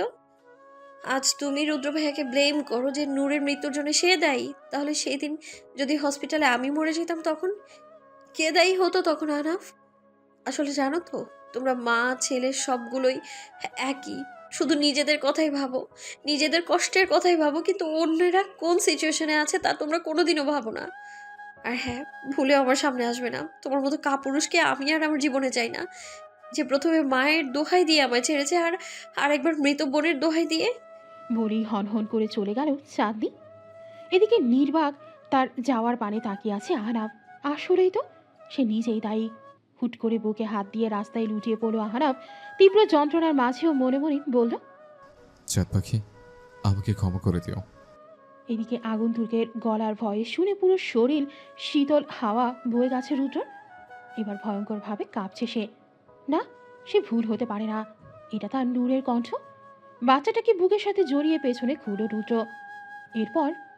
এবার যেন রুদ্রর মনে হচ্ছে সে এই দুনিয়াতেই নেই। কি দেখছে সে? তাকে দেখছে। আরে কি করছো? সৌন্দর্য ভাইয়া কই? বাবু? বলেই সামনে তাকাতেই পা থেমে গেল নূরের। যেই অতীত থেকে পিছু ছাড়াতে 2 বছর ধরে দেশের বাইরে সে, যে অতীত তার জীবনটাকে শেষ করে দিল, আজ আবারও সে অতীত তার সামনে দাঁড়িয়ে। এরপর দ্বিতীয় দফা অবাক হলো রুদ্রর করে রৌদ্রকে চুপচাপ ঘুমিয়ে থাকতে দেখে। তবে এই অবাক হওয়ার রেশ বেশিক্ষণ থাকলো না। অতীতের কথা মনে করে তার পুরো মন ঘৃণায় ছেয়ে গেল। ঝড়ের গতিতে যে রুদ্রর কোল থেকে রৌদ্রকে কেড়ে নিয়ে বাহিরের দিকে ছুটল সে। এদিকে নির্বাক রুদ্রর হুঁশ ফিরল এতক্ষণে। সেও নূরের পেছনে ছুটছে। চিৎকার করে ডাকছে রুদ্র। নূর প্লিজ থামো, আমার কথাটা একবার শোনো, প্লিজ থামো নূর। কিন্তু নূরের যে থামার নয়, সে তাড়াতাড়ি সিএনজিতে উঠে পড়ল। এদিকে রাস্তায় উদ্ভ্রান্তের মতো ছুটতে গিয়ে মুখ থুবড়ে পড়ল রুদ্র। সৌন্দর্য আর রুদ্র, ধ্রুব যেহেতু ওদের পেছনেই আসছিল, ওরা তাড়াতাড়ি যে রুদ্রকে ওঠালো। রুদ্র কাঁদতে কাঁদতে বলতে লাগলো, ধ্রুব থামাও আমার নূরকে প্লিজ, আমার বাচ্চাটাকে এনে দে প্লিজ, আমি মরে যাব ওদের ছাড়া। সৌন্দর্য আর ধ্রুব যেন আকাশ থেকে পড়ল। এদিকে ধ্রুব অবাক নূর বেঁচে আছে শুনে। অন্যদিকে সৌন্দর্য অবাক মেহেরিমা নূর রুদ্রের বউ শুনে। সৌন্দর্য এবার বলল, রুদ্র, আমি জানি না তোর আর মেহেরিমার মাঝে কি হয়েছে। ও আমার দুঃসম্পর্কের কাশিন। আমাদের বাসায় আছে আঙ্কেল আর মেহেরিমা। এখন ওকে একা থাকতে দে, তারপর ওর কাছে যাস। রুদ্র মাথা নাড়ালো। বুঝলো সে। ওরা দুজন রুদ্রকে নিয়ে গাড়িতে উঠিয়ে দিল। কলিং বেলের শব্দে মিসেস রুমা যে দরজা খুলে দিল, কিন্তু সামনে তাকিয়ে দেখে বিধ্বস্ত রূপে দাঁড়িয়ে আছে রুদ্র। দরজা লাগিয়ে রুদ্রর কাঁধে হাত রাখতেই আচমকা মায়ের পা জড়িয়ে চিৎকার করে কাঁদতে লাগলো সে। চাঁদনি আর ওর বাবাও কান্নার শব্দের দৌড়ে আসতো। ভাইয়ের এই অবস্থা দেখে নূরেরও ভয় গলা শুকিয়ে গেল। যতই রেগে থাকুক, কিন্তু ভাইকে সে প্রচণ্ড ভালোবাসে। রুদ্র বিলাপ করে বলতে লাগলো, মা, আমার নূর বেঁচে আছে, আমার বাচ্চাটাও বেঁচে আছে মা। বাচ্চাটাকে আমি আমার বুকে রেখেছিলাম মা, কিন্তু আমি কিন্তু আমি তো জানতাম না ওটা আমার বাচ্চা ছিল, না হলে ওকে নিয়ে যেতে দিতাম না মা। আমার বউ বাচ্চাকে আমার কাছে এনে দাও না মা, বিশ্বাস করো আর কোনো কিছুই চাইবো না। এবার যেন বাসায় আরেকবার বিনা মেঘে বাজ পড়ল সবার মাথায়। বাবা, আজকে রাতের ফ্লাইট কনফার্ম হয়েছে? নূরের কথা বলার মাঝে কলিং বেল বেজে উঠল। সবার মনোযোগ গিয়ে ঠেকলো দরজায়। কে এলো এত সকাল সকাল? সৌন্দর্য গিয়ে দরজা খুলতেই সবাই দেখলো 4 জন অপরিচিত মানুষ দাঁড়িয়ে। আর এদিকে নূরের পায়ের নিচ থেকে যেন মাটি সরে গেল। ও যেই ভয় পেয়েছিল, তবে তাই কি সত্যি হতে যাচ্ছে? নূর শক্ত মুখ করে সোফায় বসে আছে, আর ও ঠিক সামনের সোফায় রুদ্রর পরিবার। রুদ্রর বাবা মা বোন তখন থেকে এই ওই করে বোঝাতে চাচ্ছে। এদিকে সৌন্দর্যের পরিবারও বোঝাচ্ছে যেন রুদ্রকে আরেকবার সুযোগ দেয়। কিন্তু নূর তো নিজের সিদ্ধান্তে অটল। সে আর রুদ্রকে চায় না। রুদ্র নামক জানোয়ার পশু অমানুষটাকে দেখলেই নাকি তার ঘেন্না লাগে। এর মধ্যে রুদ্র মাথা নিচু করে বসে আছে। যখন দেখলো নূর কোনোভাবেই রাজি হচ্ছে না, রুদ্র এবার হুট করে যেন নূরের পা দুটো চেপে ধরে কেঁদে দিল। তারপর বলল, আর একটা বার সুযোগ দিই না জান, বিশ্বাস কর, বেস্ট হাজবেন্ড বেস্ট বাবা হব জান। আমি মরে যাব তোদেরকে ছাড়া, মাফ করে দিই না জান। রুদ্রের চোখে পানি দেখে নূরের চোখেও ভরে উঠল। কিন্তু না, এই পশুর সামনে নিজের দুর্বলতা প্রকাশ করা যাবে না। পা হ্যাচকা দিয়ে ছাড়িয়ে নিল নূর। তারপর গম গম করে রুমে চলে গেল। দিকে আচমকা হ্যাচকা খেয়ে টেবিলের কোনায় ধাক্কা খেল রুদ্র। সাথে সাথে কপাল দিয়ে রক্ত ঝরতে শুরু করলো তার। রুদ্রের মা ছেলের এই অবস্থা দেখে দৌড়ে গেল। কেঁদে দিল সেও। ছেলে যতই অপরাধ করুক, তার তো নারী ছেঁড়া বাচ্চা রুদ্র। কি করে মা হয়ে ছেলের এত কষ্ট অপমান সহ্য করবে? নূর, কাজটা কি ঠিক হলো? ঠিক ভুল জানি না বাবা, আমি জাস্ট ওই পশুটাকে নিজের জীবনে আর চাই না। আর তোর বাচ্চা, ওর কি বাবার ভালোবাসা পাওয়ার অধিকার নেই? তুই কি চাস তোর মতো তোর বাচ্চারাও ভালোবাসা ছাড়া বড় হোক? নূর নিশ্চুপ। আসাদ সাহেব আবারও বললেন, মা শোনো, একটা বাচ্চার সুস্থ স্বাভাবিক জীবনের জন্য বাবা মা উভয়কেই প্রয়োজন। তুমি হয়তো ভাববে সে দ্বিতীয় বিয়ে করবে, তখন রুদ্র বাবা পাবে। কিন্তু মা, বাস্তবতা তুমি কখনোই অস্বীকার করতে পারবে না যে সৎ বাবা কোনোদিন আপন বাবার মতো ভালোবাসতে পারে না বা পারবেও না। আমি শুধু এতটুকুই বলতে চাই যে নিজের জীবনের মতো নিজের বাচ্চার জীবনটা বানায়ো না। ওর ভবিষ্যৎ জীবনটা তোমার হাতে। তাই বলে পশুটাকে মাফ করে দিব? নূরের বাবা তীক্ষ্ণ দৃষ্টিতে মেয়ের দিকে তাকিয়ে বললেন। সংসার জীবনে যেও ভয়ঙ্কর শাস্তি দেওয়া যায় মা। বলেই রুম থেকে চলে গেলেন। এদিকে বাবার কথা শুনে চমকে উঠল নূর। রাত 11টা। সৌন্দর্যদের পুরো বাড়ি জুড়ে হইচই। নূর বিছানায় চুপটি করে বসে আছে। আশেপাশে অনেক মানুষের চেঁচামেচি, কিন্তু সেসব যেন সে শুনতে পাচ্ছে না। হুট করে কিছু বাক্য তার কানে প্রবেশ করলো। তার পুরো কায়া যেন কেঁপে উঠল। তাকে আবার জিজ্ঞেস করলো। বলো মা, কবুল। নূর গভীর শ্বাস নিয়ে হতাশার নিঃশ্বাস ছেড়ে বলল, আলহামদুলিল্লাহ, কবুল। এদিকে রুদ্র ছাড়লো স্বস্তির নিঃশ্বাস। অবশেষে তার নূর পাখি আবার তার কাছে ফিরে এলো। অন্যদিকে আহনাফ এখনো হতভম্ব হয়ে দাঁড়িয়ে আছে ঘরের কোণে। পারভিন আর নুরানি বেগমও নিশ্চুপ। মৃত মেয়েকে হঠাৎ চোখের সামনে দেখে সে কি প্রতিক্রিয়া দেবে সে নিজেও জানে না। আজকে দুপুরে যখন আসাদ সাহেব নুরানি বেগমকে নূরের কথা জানালো, সে সাথে সাথে নামাজে দাঁড়িয়ে শুকরিয়া আদায় করেছে। নিজের পাপ কাজের জন্য ক্ষমাও চেয়েছে। সেই সাথে তার নিজের প্রতি প্রচণ্ড ঘৃণাও জমেছে। তাই তো এখানে এসে নূরের সাথে কথা বলারও সাহস পাচ্ছে না তিনি। মন চাচ্ছে তার মেয়েকে জড়িয়ে ধরে কান্না করতে, কিন্তু নিজের কৃতকর্মের জন্য আর ব্যর্থতার জন্য পারছেন না নূরের সামনে যেতে। এদিকে আহনাফকে ফোন দিয়েছিল রুদ্র। এখানে এসে বোনকে জড়িয়ে ধরতে গেলে নূর ধাক্কা দিয়ে সরিয়ে দেয়। চোখে একরাশ ঘেন্না নিয়ে বলে, দূরে থাকো তুমি, আমার ভাই মরে গেছে। তুমি ওই রুদ্রের মতো একটা মানুষ, অমানুষ। ওই রুদ্র যেমন আমার আত্মাকে মেরেছে, ঠিক সেভাবে তুমিও চাঁদনি আপির আত্মাকে মেরে ফেলেছিলে। আর দয়া করে তোমার ওই পাপ কাজের সাফাই গাইতে আসবে না, ঘেন্না করি তোমাদের। তারপর থেকে আহনাফও নিশ্চুপ। বোনের চোখেও ঘেন্না, ভালোবাসার মানুষটার চোখেও ঘেন্না। গাড়িতে নূর আর রুদ্র পাশাপাশি, আর রুদ্রের বুকে ঘুমাচ্ছে যেন এক পারফেক্ট পরিবার। বিছানায় চোখ বন্ধ করে হেলান দিয়ে শুয়ে আছে নূর। রুদ্র ওর দাদির কাছে ঘরে এসে সাথে সাথেই বিয়ের ভারী সাজ খুলে ফেলেছে সে। মাথা তার যন্ত্রণায় ফেটে যাচ্ছে, কিন্তু ঔষধ নিতেও মন চাচ্ছে না। ভারী বকশিস দিয়ে অবশেষে রুমে ঢুকলো রুদ্র। রুম পুরো অন্ধকার। জানালা দিয়ে বাহিরের ল্যাম্পপোস্টের আলো আসছে, যা তীর্যকভাবে পড়ছে বিছানার উপর। দেখে বিছানায় গুটিসুটি মেরে আতশোয়া হয়ে আছে নূর। রুদ্র ধীর পায়ে যে লাইট অন করলো। এদিকে নূর এখনো নির্বিকার। রুদ্র দেখলো নূর সুতি রংচটা থ্রিপিস পরে আছে। চুলের পানি দিয়ে বালিশ ভিজে গেছে। রুদ্র বারান্দা থেকে তোয়ালে নিয়ে নূরের কাছে এগিয়ে গেল। যেই না নূরের চুলে হাত দিতে যাবে, নূর ঝট করে চোখ মেলল। এরপর রুদ্র নিজেও হতবাক, কি থেকে কি হলো। তার মুখের কথা যেন ফুরিয়ে গেছে। সে অবাক চোখে তাকিয়ে আছে নূরের পানি। এদিকে নূর চিল্লিয়ে বলে উঠল, জানোয়ারের বাচ্চা, আর একবার যদি দেখেছি আমার আশেপাশে আসছিস, এবার তো শুধু থাপ্পড় মেরেছি, নেক্সটে লোক ডাকবো। এরপর বালিশ নিয়ে রুদ্রর মুখে ফিকে দিয়ে বলে, কোথায় সব এসো, কিন্তু আমার পাশে আসার সাহস দেখাবি না। নূর, আমার কথাটা শোনো।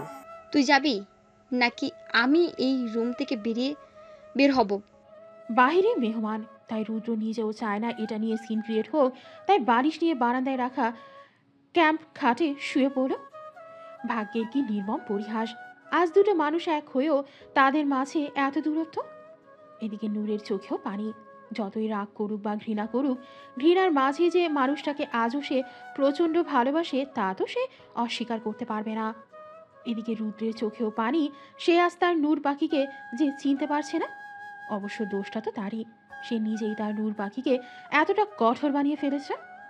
রুদ্র মনে মনে বলল, তোমার ঘৃণা মেনে নিতেও রাজি আমি, তবু আমার হয়েই থেকো নূর। চাঁদনি ছাদে একা দাঁড়িয়ে আছে। জীবন নিয়ে বড্ড বেশি দ্বিধায় সে কি করবে। যে মানুষটা নিজের মায়ের কথায় তাকে ছেড়েছিল, তাদের 8 বছরের ভালোবাসাকে নিমিষে পায়ের নিচে পিষে ফেলেছিল, তাকে বেছে নেবে, নাকি যে এই মানুষটাকে সে বন্ধুত্বের হাত বাড়িয়ে তাকে নতুন জীবন দিয়েছে, নতুন করে বাঁচতে শিখিয়েছে? ভাবতে পারছে না চাঁদনি কি সিদ্ধান্ত নিবে সে। হুট করে পেছন থেকে তার অতি পরিচিত ডাক শুনতে পেল। বুঝলো সে এসে দাঁড়িয়েছে পেছনে। আজও মানুষটাকে সে অনুভব করে। আহনাফ আবারও ডেকে উঠল। চাঁদ, এতক্ষণের কল্পনার জগৎ সরে চাঁদনির চোখের সামনে ভেসে উঠল বিয়ের দিনের দৃশ্য, যেখানে আহনাফের পাশে তার স্ত্রী রূপে দ্বিতীয় এক নারী ছিল। রাগে গা জ্বলে উঠল চাঁদনির। রেগে চেঁচিয়ে বলল, কতবার বলেছি তোমাকে যে আমি তোমার মুখ দেখতে চাই না, জাস্ট অসহ্য লাগে আহনাফ। একটাবার আমার কথাটা তো শোনো জান। এ একদম না, তোর এইসব জান টান বলতে আসলে না থাপ্পড় মেরে ঘাট ধাক্কা দিয়ে বের করে দেবো তোকে, ফালতু ছেলে কোথাকার। নূরের ভাই হয়ে এসেছিস, ভাই হয়েই থাক, আমার সাথে একদম আলগা বেরিতে দেখাতে আসবি না। তুই তো করে করছো কেন চাঁদ? ও আচ্ছা, তাহলে তুই আমার কাছে আর কোন ব্যবহার আশা করছিস? সেদিন তোকে আমি বলিনি যে আমার সামনে না আসতে? আমি লাইফে মুভ অন করেছি। এবার আহনাফ করুণ চোখে তাকিয়ে চাঁদনির সামনে হাঁটু করে বসে বলল, আমাকে কি একটিবার ক্ষমা করা যায় না চাঁদ? লাস্ট একটাবার? না, করা যায় না, কারণ তোর জীবনের প্রায়োরিটি, ফার্স্ট প্রায়োরিটি কোনোদিনই আমি ছিলাম না। যেমন সেদিন তোর মায়ের জন্য আমাকে ছেড়েছিলি, ভবিষ্যতে যে আবার ছাড়বি না তার কি নিশ্চয়তা? তোর মতো কাপুরুষ কারো বিশ্বাসের যোগ্য না। আর তোর মতো ডিভোর্সি ছেলের দ্বিতীয় বউ হওয়ার ইচ্ছে আমার নেই। এখন প্লিজ যা এখান থেকে। না থাক, আমিই যাচ্ছি। বলেই হন হন করে চলে গেল চাঁদনি। এদিকে অপমানে তাচ্ছিল্যে আহনাফের অবস্থা করুন। এই চাঁদকে তো সে চেনে না, এ তো তার চাঁদ না। চাঁদ প্লিজ ফিরে এসো, তোমাকে ছাড়া আমি বাঁচবো না চাঁদ। কাঁদতে কাঁদতে আকাশের দিকে তাকিয়ে কথাগুলো বলল আহনাফ। 2 মাস অতিবাহিত হয়েছে। রুদ্র নূরের সম্পর্কের এখনো কোনো উন্নতি হয়নি। ঠিক আগের মতোই নূর বারান্দায় উদাস ভঙ্গিতে বসে আছে।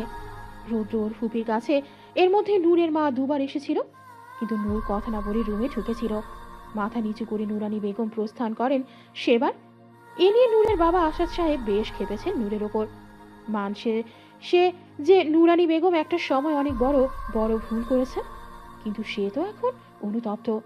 মা হয়ে মেয়ের পা পর্যন্ত ধরেছে, তবু মন গলে না নূরে। এবার যা হচ্ছে তা বেশি বেশি। রাগ করে আজ 7 দিন হলো আসাদ সাহেব নূরের সাথে কোনো প্রকার যোগাযোগ করেন না। স্ত্রী তার যতই খারাপ হোক সে প্রচণ্ড ভালোবাসে তাকে। সবচেয়ে বড় কথা হলো নুরানি বেগম অনুতপ্ত। বারবার যে মেয়ের সামনে মাথা নত করেছে, কিন্তু মেয়ের হয়ে মাকে এভাবে বারবার ফিরিয়ে দিয়ে যে অপমান নূর করেছে, সেটার কোনো ক্ষমা হয় না। এরপর হয় নূর যে ওর মায়ের কাছে ক্ষমা চাইবে, না হয় আসাদ সাহেব আর কোনোদিনও নূরের মুখ দেখবেন না। পুরনো কথায় ভাবছিল নূর। সে নিজেও জানে না সে কি করবে। এই যে সেদিন মাকে অপমান করলো, সে কি কাঁদেনি? বাথরুমে ঢুকে মুখে তোয়ালে চেপে ধরে কেঁদেছে সে। রুদ্রের সাথে যে কুকুরের মতো আচরণ করে, এতে রুদ্র যতটা না কষ্ট পায়, এর চেয়ে 1000 গুণ বেশি কষ্ট পায় নূর। কিন্তু সে কেন জানি পারছে না মাফ করতে কাউকে। বারবার সেদিন বিকেলের দৃশ্য মনে পড়ে, যখন এলাকার সবাই তার ভাইরাল হওয়া ছবি নিয়ে নোংরা কথা বলছিল। কেউ কেউ বলছিল, ইস মামা, মেয়েটার উপরে যদি চাদরটা না থাকতো, খাসা একটা ফিগার দেখতে পাইতাম। এগুলো কি? এর চেয়েও ভয়ঙ্কর আর নোংরা কথা বলা হয়েছিল নূরকে উদ্দেশ্য করে। আর মা ছোটবেলায় যখন জ্বরে পড়তো, কোনোদিন মাকে পাশে পায়নি। শুধু সেটা কোনো সময় তার মা তার পাশে ছিল না। উল্টো কেউ ওর নামে বিচার দিলে সত্য মিথ্যা যাচাই না করে এসে নূরকে মারতো, নোংরা ভাষায় গালি দিত। একসময় মায়ের ভয়ে নূর কারো সাথে মেশাই বন্ধ করে দিল। একা একাই রুমে থাকতো, যেন এটাই তার জগৎ। আসলে সবকিছু মিলিয়ে মানসিক রোগীতে সে পরিণত হয়েছে। অতীতের ভয়ঙ্কর দিন মনে পড়লেই সে আর নিজেকে সামলাতে পারে না। ভাবি, হুট করে চাঁদনির ডাকে হুঁশ ফিরল নূরে। তাড়াহুড়ো করে চোখ মুছে বলল, আরে চাঁদ আপি, আসো বসো। দেখছো না সকাল থেকে রুম গোছাই হয়নি, সারা ঘরে এই ফাজিলটার খেলনায় ভর্তি। চাঁদনি হেসে নূরের পাশে বসল, তারপর বলল, ভাইয়াকে তো মাফ করে দিলেও পারো ভাবি। নূর তাচ্ছিল্য হেসে তাকালো চাঁদনির দিকে, বলল, তুমি পেরেছো আহনাব ভাইয়াকে মাফ করতে? নূর আবারও বলল, আপি, তোমার ভাই আমার সাথে যা করেছে তার শিখি পরিমাণও তো আমার ভাই তোমার সাথে করেনি। আমার ভাই তো জাস্ট বিয়ের দিন বিয়েটা ভেঙেছে। তোমার পক্ষে মুভ অন করাটা অতটাও ইজি ছিল না। অবশ্য করেছো। ধ্রুব ভাই তোমার বর্তমান, কিন্তু আমার কথা একবার ভেবে দেখেছো? 5 বছরের সম্পর্ক ছিল তোমার ভাই আর আমার। তোমার ভাই জানতো আমার অতীত সম্পর্কে, যে কতটা যে ছোট থেকে কতটা ট্রমার মধ্যে বড় হয়েছি। তোমার ভাই জানতো, তার জন্য আমি হাসি মুখে নিজের জীবনটা দিয়ে দিতেও রাজি ছিলাম। তোমার ভাই জানতো সে আমাকে ছেড়ে দিলে আমি বাঁচবো না, কিন্তু সে কি করলো জানো? আমার এই নিষ্পাপ মনটাকে নিয়ে খেললো, বিয়ের নামে আমার শরীরটাকে ভোগ করলো। এরপর বিয়েটাকে অস্বীকার করে সে চলে গেল। চাঁদাপি, জানো তো আমি সেদিন সুইসাইড করতে গিয়েছিলাম, কিন্তু যখন জানতে পারলাম যে আমি প্রেগনেন্ট, আমি আর পারিনি আমার অনাগত বাচ্চাটাকে মারতে। বুঝতে পারতেছো চাঁদাপি? আমি প্রেগনেন্ট ছিলাম, কিন্তু বাচ্চার বাপ পলাতক। আমার বাচ্চাটা দুনিয়াতে আসলে সে জারজ হিসাবে পরিচিত পাবে জেনেও আমি বাচ্চাটাকে জন্ম দেওয়ার সিদ্ধান্ত নিলাম। কিন্তু পরের দিন সকালে এর চেয়েও বড় সারপ্রাইজ পেলাম। তোমার ভাই নিজের চেহারা ব্ল্যাক করে আমাদের ইন্টিমেট মুহূর্তের ছবি নেটে ছেড়ে দিয়েছিল। বুঝতে পারছো আপি কি কি করেছে তোমার ভাই? আর তুমি এসেছো আমার ভাইয়ের সাফাই গাইতে। তুমি আমার ভুল বুঝছো নূর। আমি তো শুধু তুমি শুধু কি? হ্যাঁ কি? আর আহনাব ভাইয়ের দোষ দাও তুমি? আহনাব ভাইয়া জায়গায় তুমি থাকলে কি করতে বলো? সেদিন যদি আহনাব ভাইয়ের জায়গায় তুমি থাকতে, আর তোমার বাবা যদি বিয়ের কিছুক্ষণ আগে হাতের রক কেটে বলতো তুমি যতক্ষণ না অন্য কাউকে বিয়ে করবে ততক্ষণ সে ডক্টরের কাছে যাবে না, এটা শোনার পর কি করতে তুমি বলো? উত্তর আছে? তুমি কি জানো শুধুমাত্র নিজেকে ধীরে ধীরে মেরে ফেলতে আহনাব ভাইয়া কত ভয়ঙ্কর ভয়ঙ্কর ড্রাগ নেওয়া শুরু করেছিল? বিশ্বাস না হলে ভাইয়ার ডক্টরকে যেয়ে জিজ্ঞেস করে। মানুষটা তিল তিল করে নিজেকে শেষ মেরেছে এই 2 বছরে। তুমি তো এখনে ধ্রুব ভাইয়ের বুকে মাথা রেখে লাইফে ঠিকই মুভ অন করেছো, আর আমার ভাই তার বিয়ের 1.5 বছরেও তার বউ তানিয়াকে ছুঁয়েও দেখেনি। চাঁদনি অশ্রুসিক্ত নয়নে নূরকে কাপা গলায় বলল। নূর প্লিজ চুপ করো। এই দফায় নূর আরো রেগে চেঁচিয়ে উঠল। নূরের চেঁচামেচিতে বাসার সবাই চলে এলো। নূর চেঁচিয়ে বলল, কি চুপ করবো? হ্যাঁ কি চুপ করবো? তোমরা 2 ভাই বোন চরম লেভেলের স্বার্থপর। তোমরা শুধু বুঝো নিজেদের কষ্ট। অন্য মানুষ যে কষ্ট থাকতে পারে, অন্যরাও যে কষ্ট পায়, এটা তোমাদের বুঝো না। চাঁদনিকে কাঁদতে দেখে রুদ্র এগিয়ে এলো। ক্রোধে নূরকে বলল, তোমার সমস্যাটা কি নূর? তোমার আমার সাথে সমস্যা আমাকে বলো। আমাকে অপমান করো, আমার পরিবারকে এসবের মাঝে আনছো কেন? নূর এবার তাচ্ছিল্য হেসে বলল, তোমার পরিবার? সিরিয়াসলি? তাহলে আমি কে রুদ্র? রুদ্রের বুকটা এবার মুচড়ে উঠল। কি বলে ফেলল সে? তার ভাবনার মাঝে আবারও নূর বলল, আমি জানতাম তুমি কোনোদিন পরিবর্তন হবে না। এখনো যদি তোমাকে তোমার পরিবার আর আমার মাঝে কোনো একটা চুজ করতে বলা হয় তাহলে তুমি আবারও তোমার পরিবারকে চুজ করবে রুদ্র। আবারও কখনো যদি আমার পরিবারের জন্য তোমার পরিবারের কোনো ক্ষতি হয়, তবে তুমি আমার উপরে প্রতিশোধ নেবে। আসলে তোমার ফার্স্ট প্রায়োরিটি সবসময় তোমার পরিবার থাকবে রুদ্র। আমি শুধুমাত্র একটা সেকেন্ড অপশন। বলে তাচ্ছিল্য হাসল নূর। চাঁদনি পরিস্থিতি সামলাতে বলল, নূর ভুল বুঝছো তুমি। নূর যেন আজ আর নিজের মধ্যে নেই। চেঁচিয়ে বলল, এই তুই চুপ থাক। আমার আর আমার ভাইয়ের জীবনের সবচেয়ে বড় অভিশাপ তোরা 2 ভাই বোন। রুদ্র কি বলবে নিজেও বুঝে উঠতে পারছে না। রুদ্রর মা এবার এগিয়ে এসে বলল, শুনলে কি হবে? কি হবে রে? তোদের এই বালের মান সম্মান যাবে? তোর ছেলে যখন আমার সাথে শুয়ে আমাকে অস্বীকার করেছিল তখন আমার মান সম্মান যায়নি?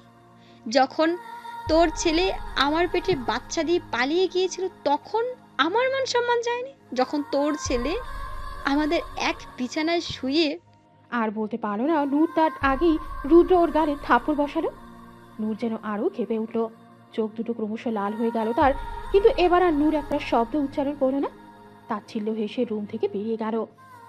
রুদ্র মাথা চেপে ধরে বিছানায় বসে পড়ল। চাঁদনি আর ওর মা রুম থেকে বের হলো। রুদ্রকে নিয়ে অবশ্য অনেক আগেই ওর দাদু নিজের রুমে নিয়ে গিয়েছে। 5 সেকেন্ড পরই রুদ্র তার মায়ের চিৎকার শুনে দৌড়ে গেল। পুরো ফ্লোর রক্তে ভেজা। নূরের এক হাতে চাকু আর অন্য হাত থেকে টপ টপ করে রক্ত ঝরছে। এরই মাঝে নূর হাসছে, পাগলের মতো হাসছে। রুদ্রের পা যেন চলার শক্তি হারিয়েছে। কয়েক সেকেন্ড পর রুদ্রর হুঁশ ফিরলেও ও ওর মা আর চাঁদনি ধরতে গেলে নূর পিছিয়ে গায়, কাপা কণ্ঠে বলে। এই তোমরা ছুবে না আমাকে। এবার ভেজা চোখে রুদ্রের দিকে তাকিয়ে বলল, কেন আমাকে ভালোবাসলে না রুদ্র? তোমার জন্য তো আমি আমার পরিবার সমাজ সব ছাড়তে রাজি ছিলাম, কিন্তু তুমি তোমার পরিবারের জন্য আমাকে ছেড়ে দিলে। আর আজকেও তুমি তোমার মা বোনের জন্য আমার গায়ে হাত তুললে। বলে আবারও তাচ্ছিল্য হাসল নূর। এরপর মাটিতে লুটিয়ে পড়ল। বোকা রুদ্র বুঝলো না সে সময় নূরকে না বকে নূরের গায়ে হাত না তুলে যদি নূরকে বুকে টেনে শান্ত করত, নূর নিজেই নিজের ভুল বুঝতে পেরে চাঁদনি আর ওর মায়ের কাছে ক্ষমা চাইত। রুদ্র বুঝলো না যে তার স্ত্রী মানসিকভাবে অসুস্থ। বুঝলো না সে আইসিইউর বাহিরে বসে আছে রুদ্র। তার মুখে কোনো রা নেই, শার্টের রক্ত শুকিয়ে গেছে। 1 ঘন্টা হতে চললো, কিন্তু ভেতরে কি হচ্ছে কেউ জানে না। দম বন্ধ লাগছে তার। নিজেকে জানোয়ারের চেয়ে নিকৃষ্ট মনে হচ্ছে। নিজের হাতে একটা হাসি খুশি নিষ্পাপ মেয়ের জীবনটা নষ্ট করেছে, তিল তিল করে তাকে মৃত্যুর মুখে ঠেলে দিয়েছে। সে জানতো নূরের অতীত জীবনের প্রতিটি ট্রমার কথা।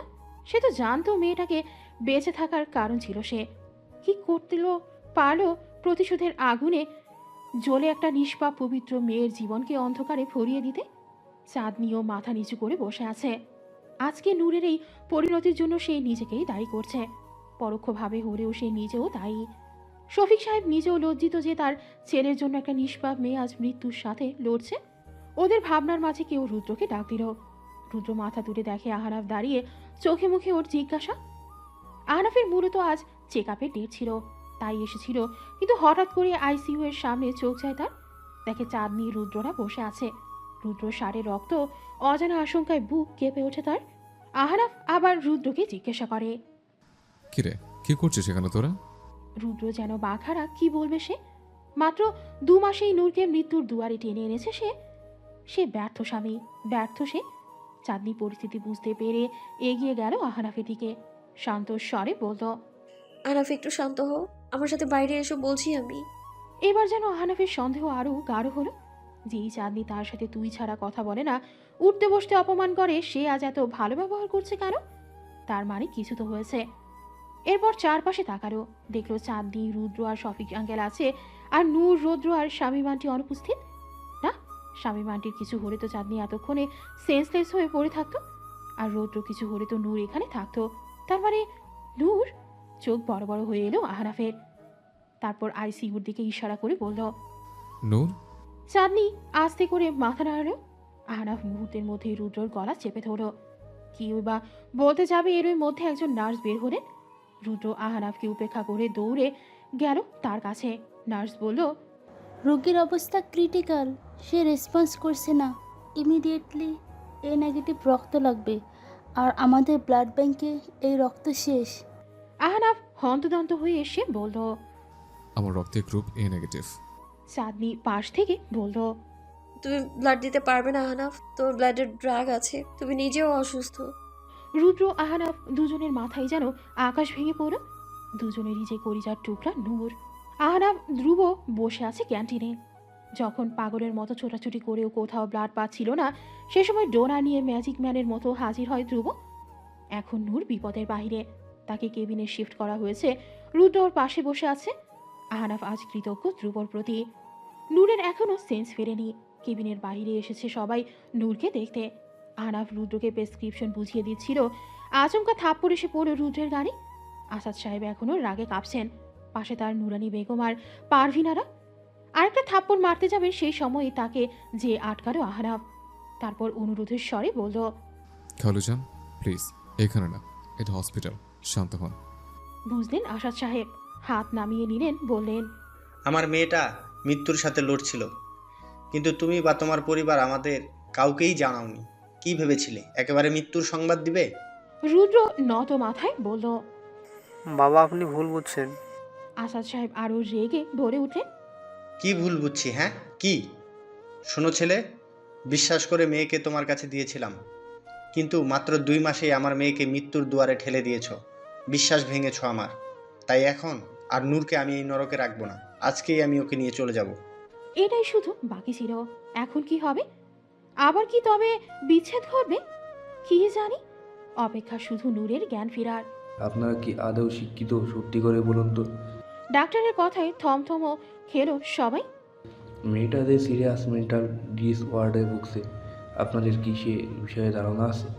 এ দফায় সবাই চমকালো। নূরের সাথে আর কত কি হওয়ার বাকি আছে, বুক ভারী হয়ে আসলো সবার। ডাক্তার আবারও বললেন। রোগীর অভিভাবক আমার কেবিনে আসেন 40 মিনিট পর। বলেই চলে গেলেন তিনি। নূরের জ্ঞান ফিরেছে 10 মিনিট। সবাই এক এক করে নূরের সাথে দেখা করতে যাচ্ছে, কিন্তু নূরের অশান্ত মন খুঁজছে একজনকেই। কেন? নূর তা জানে না। কাউকে যে এভাবে প্রচণ্ড ঘৃণার পাশাপাশি প্রচণ্ড ভালোবাসা যায়, হয়তোবা যায়। নূর ভালোবাসে, হ্যাঁ, এখনো ভালোবাসে ওই অমানুষ পশুটাকে। এদিকে নূরের বাবা কোনোভাবেই রুদ্র বা তার পরিবারকে ভেতরে যেতে দিচ্ছে না। শেষে না পেরে আসাদ সাহেবের পা জড়িয়ে ধরে ভিক্ষা চায় একটাবার নূরকে দেখার। আসাদ সাহেব রেগে বললেন, এই ছেলে, নাটক কম করো। আমার মেয়েটাকে মানসিক রোগী বানিয়ে ফেলেছো তুমি। আমার সুস্থ মেয়েটাকে তোমার বাসায় দিয়ে এসেছিলাম, কিন্তু তুমি, তোমার পরিবার আমার মেয়ের গায়ে হাত তুলেছ। মেয়েটা সহ্য না করতে পেরে আজ মৃত্যুকেই বেছে নিচ্ছিল। তারপর পা ছিটকে, এই তুমি সরো তো। আর এখানে না থেকে নিজের বাড়ি চলে যাও, নাকি আরও প্রতিশোধ নিতে বাকি? রুদ্রের মা পাশে দাঁড়িয়ে ছেলের এই অবস্থা দেখে তার যে বুকটা ফেটে যাচ্ছে, কিন্তু সে চুপ করে আছে। নূরের বাবার কষ্ট যে সে বোঝে, আর নূরকে তো সে নিজের মেয়ে মনে করে। ইস, বাচ্চা মেয়েটা এই অল্প বয়সে কত কি সহ্য করেছে। তার ভাবনার মাঝে ভেতর থেকে একজন নার্স আসে, বলে, এখানে রোগীর শাশুড়িকে, রোগী তার সাথে দেখা করতে যাচ্ছে। মিসেস শামীমা তাড়াতাড়ি করে কেবিনের ভেতরে যায়। বেডের দিকে তাকিয়ে বুকটা কেঁপে ওঠে তার। ইস, কি অবস্থা বাচ্চা মেয়েটার! এভাবে মরার মতো পড়ে আছে, শরীর ফ্যাকাশে হয়ে গেছে। ধীরে ধীরে বেডের দিকে এগিয়ে যায় সে। বেডের পাশের স্টুলে বসে। কারো উপস্থিতি টের পেয়ে চোখ খুলে নূর। তার কাঁপা কাঁপা হাত এগিয়ে শাশুড়ির হাত ধরে। মিসেস শামীমাও শক্ত করে ধরে নূরের হাত। আচমকা কেঁদে দেয় নূর। কাঁদতে কাঁদতে বলে, মা সরি, আমি সত্যি সরি। আমি জানি না তখন কি হয়ে গিয়েছিল আমার। আমি তোমার সাথে খুব খারাপ আচরণ করেছি মা, বিশ্বাস করো মা, আমি ইচ্ছা করে করিনি। নূরের বাচ্চাদের মতো কান্না দেখে হেসে দিল মিসেস শামীমা। মেয়েটাকে আগলে নিল সে। তার চুলে আদুরে বিলি দিতে দিতে মিষ্টি করে বলল, আরে পাগল মেয়ে, যাদের সরি বলতে হয় নাকি? মায়েরা সব বোঝে। আমিও বুঝেছি। আমার নূর বাচ্চা ইচ্ছে করে কিছু করেনি। আমার নূর বাচ্চা কি কখনো ইচ্ছে করে তার মাকে কষ্ট দিতে পারে? পারে না তো। শুনো মেয়ে, তোমার মা সব সময় তোমার পাশে আছে। কোনোদিনও নিজেকে একা ভাববে না। আর নেক্সটে ঝগড়া করবা, তখন আমাকে বিপক্ষে দল না ভেবে নিজের দলে ভাববা। একসাথে মা মেয়ে মিলে ঝগড়া করব। কান্না করতে করতেই হেসে দিল নূর। এই মানুষটা যে তার বড্ড পছন্দের। কেমন জানি একটা মা মা গন্ধ আসে। বাইরে দাঁড়িয়ে দরজার কাছ দিয়ে এই অপরূপ দৃশ্য দেখল সবাই। নূরের মুখে হাসি দেখে সবার স্বস্তির নিঃশ্বাস পড়ল বটে। নূরের মেন্টাল ডিসঅর্ডার আছে ছোটোবেলা থেকে, আর সে ট্রমার মধ্যে। এরপর তার জীবনে ঘটে যাওয়া অনাকাঙ্ক্ষিত ঘটনা তাকে আরও অসুস্থ করছে। কিন্তু এটা আরও ভয়ঙ্কর পর্যায়ে যেত, কিন্তু দেরি নেই। অলরেডি সে সুইসাইড অ্যাটেম্প্ট করছে। এই প্রবণতা কিন্তু ধীরে ধীরে বৃদ্ধি পাবে। এমনও হতে পারে যে মানসিক যে সে মানসিক ভারসাম্য হারিয়ে ফেলবে, তাই সময় থাকতে ওকে সাইকিয়াট্রিস্ট দেখান। এতক্ষণ ডাক্তারের কেবিনে ডাক্তারের কথা শুনছিল রুদ্র, আহনাফ আর আসাদ সাহেব। নূরের এই করুণ অবস্থার কথা শুনে সকলের বুক যেন ফেটে যাচ্ছে। ডাক্তার আরও কিছু আলোচনা করলেন সবার সাথে। এদিকে রুদ্রের মাথায় অন্য চিন্তা, সত্যিই কি তার নূর পাখিকে আজ ওর থেকে আলাদা করে ফেলা হবে? রুদ্র যে মরে যাবে এবার। কি হবে এই সৈন্য ছাড়া জীবনগুলোতে কে জানে। আজ প্রায় 2 মাস হতে চলল নূর কানাডায় ব্যাক করেছে। এবার ওর বাবার সাথে ওর মাও গিয়েছে। ডাক্তারের কড়া নির্দেশ ছিল নূরের আশেপাশে যেন রুদ্র না যায়। তবে রুদ্র চেয়েছিল লুকিয়ে কানাডা যেতে, যাতে দূর থেকে হলেও প্রতিদিন এক পলক স্ত্রী সন্তানকে দেখতে পারে। কিন্তু বিধিভাব, রুদ্রর ভিসা আসায় সমস্যা দেখা দিয়েছে। আগামী 1 বছরে এই সমস্যার সমাধান হবে কিনা সন্দেহ। নূর কানাডায় যাওয়ার পর থেকে নিয়মিত যোগাযোগ রেখেছে ওর শ্বশুর শাশুড়ির সাথে।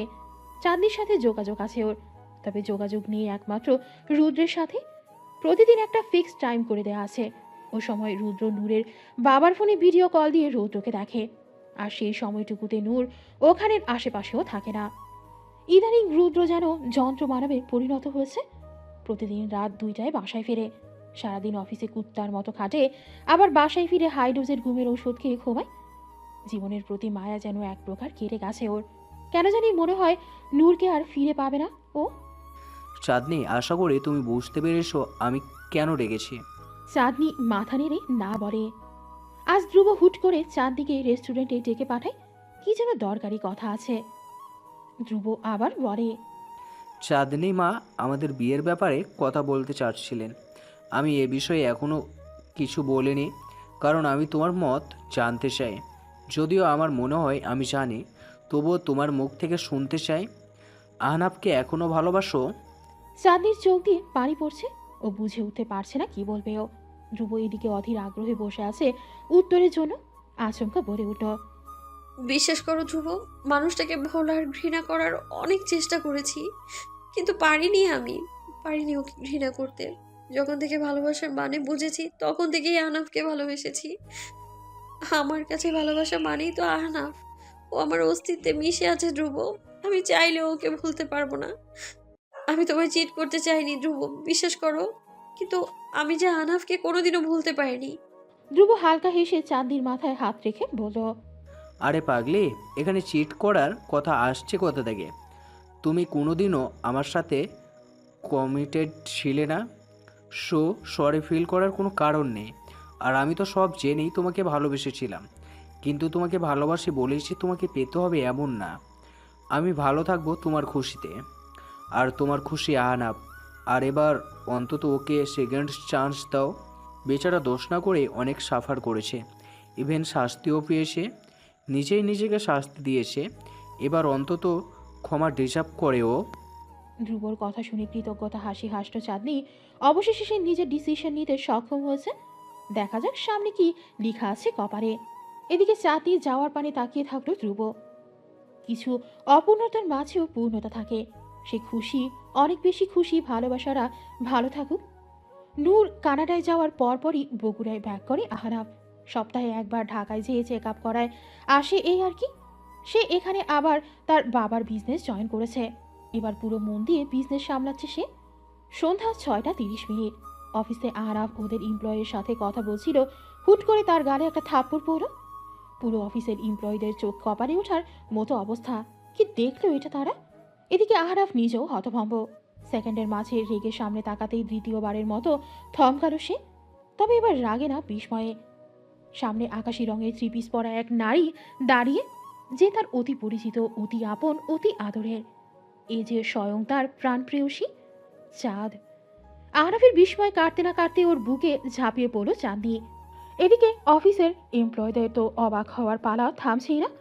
আলতো গাতে প্রাণপ্রেয়সীকে বুকে জড়িয়ে নিয়ে সামনে থাকা এমপ্লয়ীদের চলে যাওয়ার ইশারা করলো আহনাফ। চাঁদনি এখনও আহনাফের কেবিনে আহনাফের কোলে বসে ওর বুকে মাথা রেখে কেঁদেই যাচ্ছে তখন থেকে। আহনাফ বেশ কয়েকবার জিজ্ঞাসা করার পরও যখন চাঁদনি নিরুত্তর, তখন আহনাফ আর কথা না বাড়িয়ে ওকে শান্ত হওয়ার সময় দিয়েছে। চাঁদনি গুনগুন করে কাঁদছে আহনাফের বুকে, আর আহনাফ ওর মাথায় আস্তে আস্তে বিড়ি কেটে দিচ্ছে। এদিকে পুরো অফিসে গুনগুনানি চলছে। তাদের বসকে নিয়ে অফিসের অবিবাহিত মেয়েরা তো জ্বলে পুড়ে শেষ। চাঁদনি এবার কান্না থামিয়ে ভেজা চোখে মাথা ওঠায়, তারপর আহনাফের কলার ধরে বলে, তুই এক্ষুনি কাজী অফিসে নিয়ে আমায় বিয়ে করবি, নইলে আজকে এখানে দুটো লাশ পড়বে। আহনাফ চাঁদের রুদ্র রূপ দেখে ঢোক গিরে বলে, জান, এভাবে তাড়াহুড়ো করে পরিবারের সবাইতে মন খারাপ করবে। চাঁদনি এবার আরো রেগে চেঁচিয়ে বলল, বিয়ে করবি কিনা বল। আহনাফ আলতো হেসে চাঁদনির কপালে চুমু বসালো। মা বলেন কবুল। আলহামদুলিল্লাহ কবুল বলে বিয়ের কাগজে সাইন করে দেয় চাঁদনি। এদিকে আহনাফ ও ঝড়ের বেগে চাঁদনিকে নিজের ব্যক্তিগত চাঁদ বানিয়ে নেয়। দুজনের মুখেই হাসি, এজন্য 10 বছরের অপেক্ষার হাসি পূর্ণতার হাসি। রাত 9টা, ভরা পূর্ণিমা আজ, আর এই চাঁদের আলোয় দুটো ছেলে মেয়ে হাত ধরে হাঁটছে। একটু আগেই যে তাদের ভালোবাসা পূর্ণতা পেল। আহনাফের পাশে তার ব্যক্তিগত চাঁদকে দেখে যেন আজ আমাদের চাঁদ মামাও খুশি। রুদ্র, এসেছিস বাবা? ঘরে ঢুকে রুদ্র ওর বাবা মাকে বসে থাকতে দেখে চমকে উঠল। এত রাতে বাবা মা এখনো জেগে আছে কেন? চিন্তায় বিভোর রুদ্র ওর মাকে জিজ্ঞেস করলো।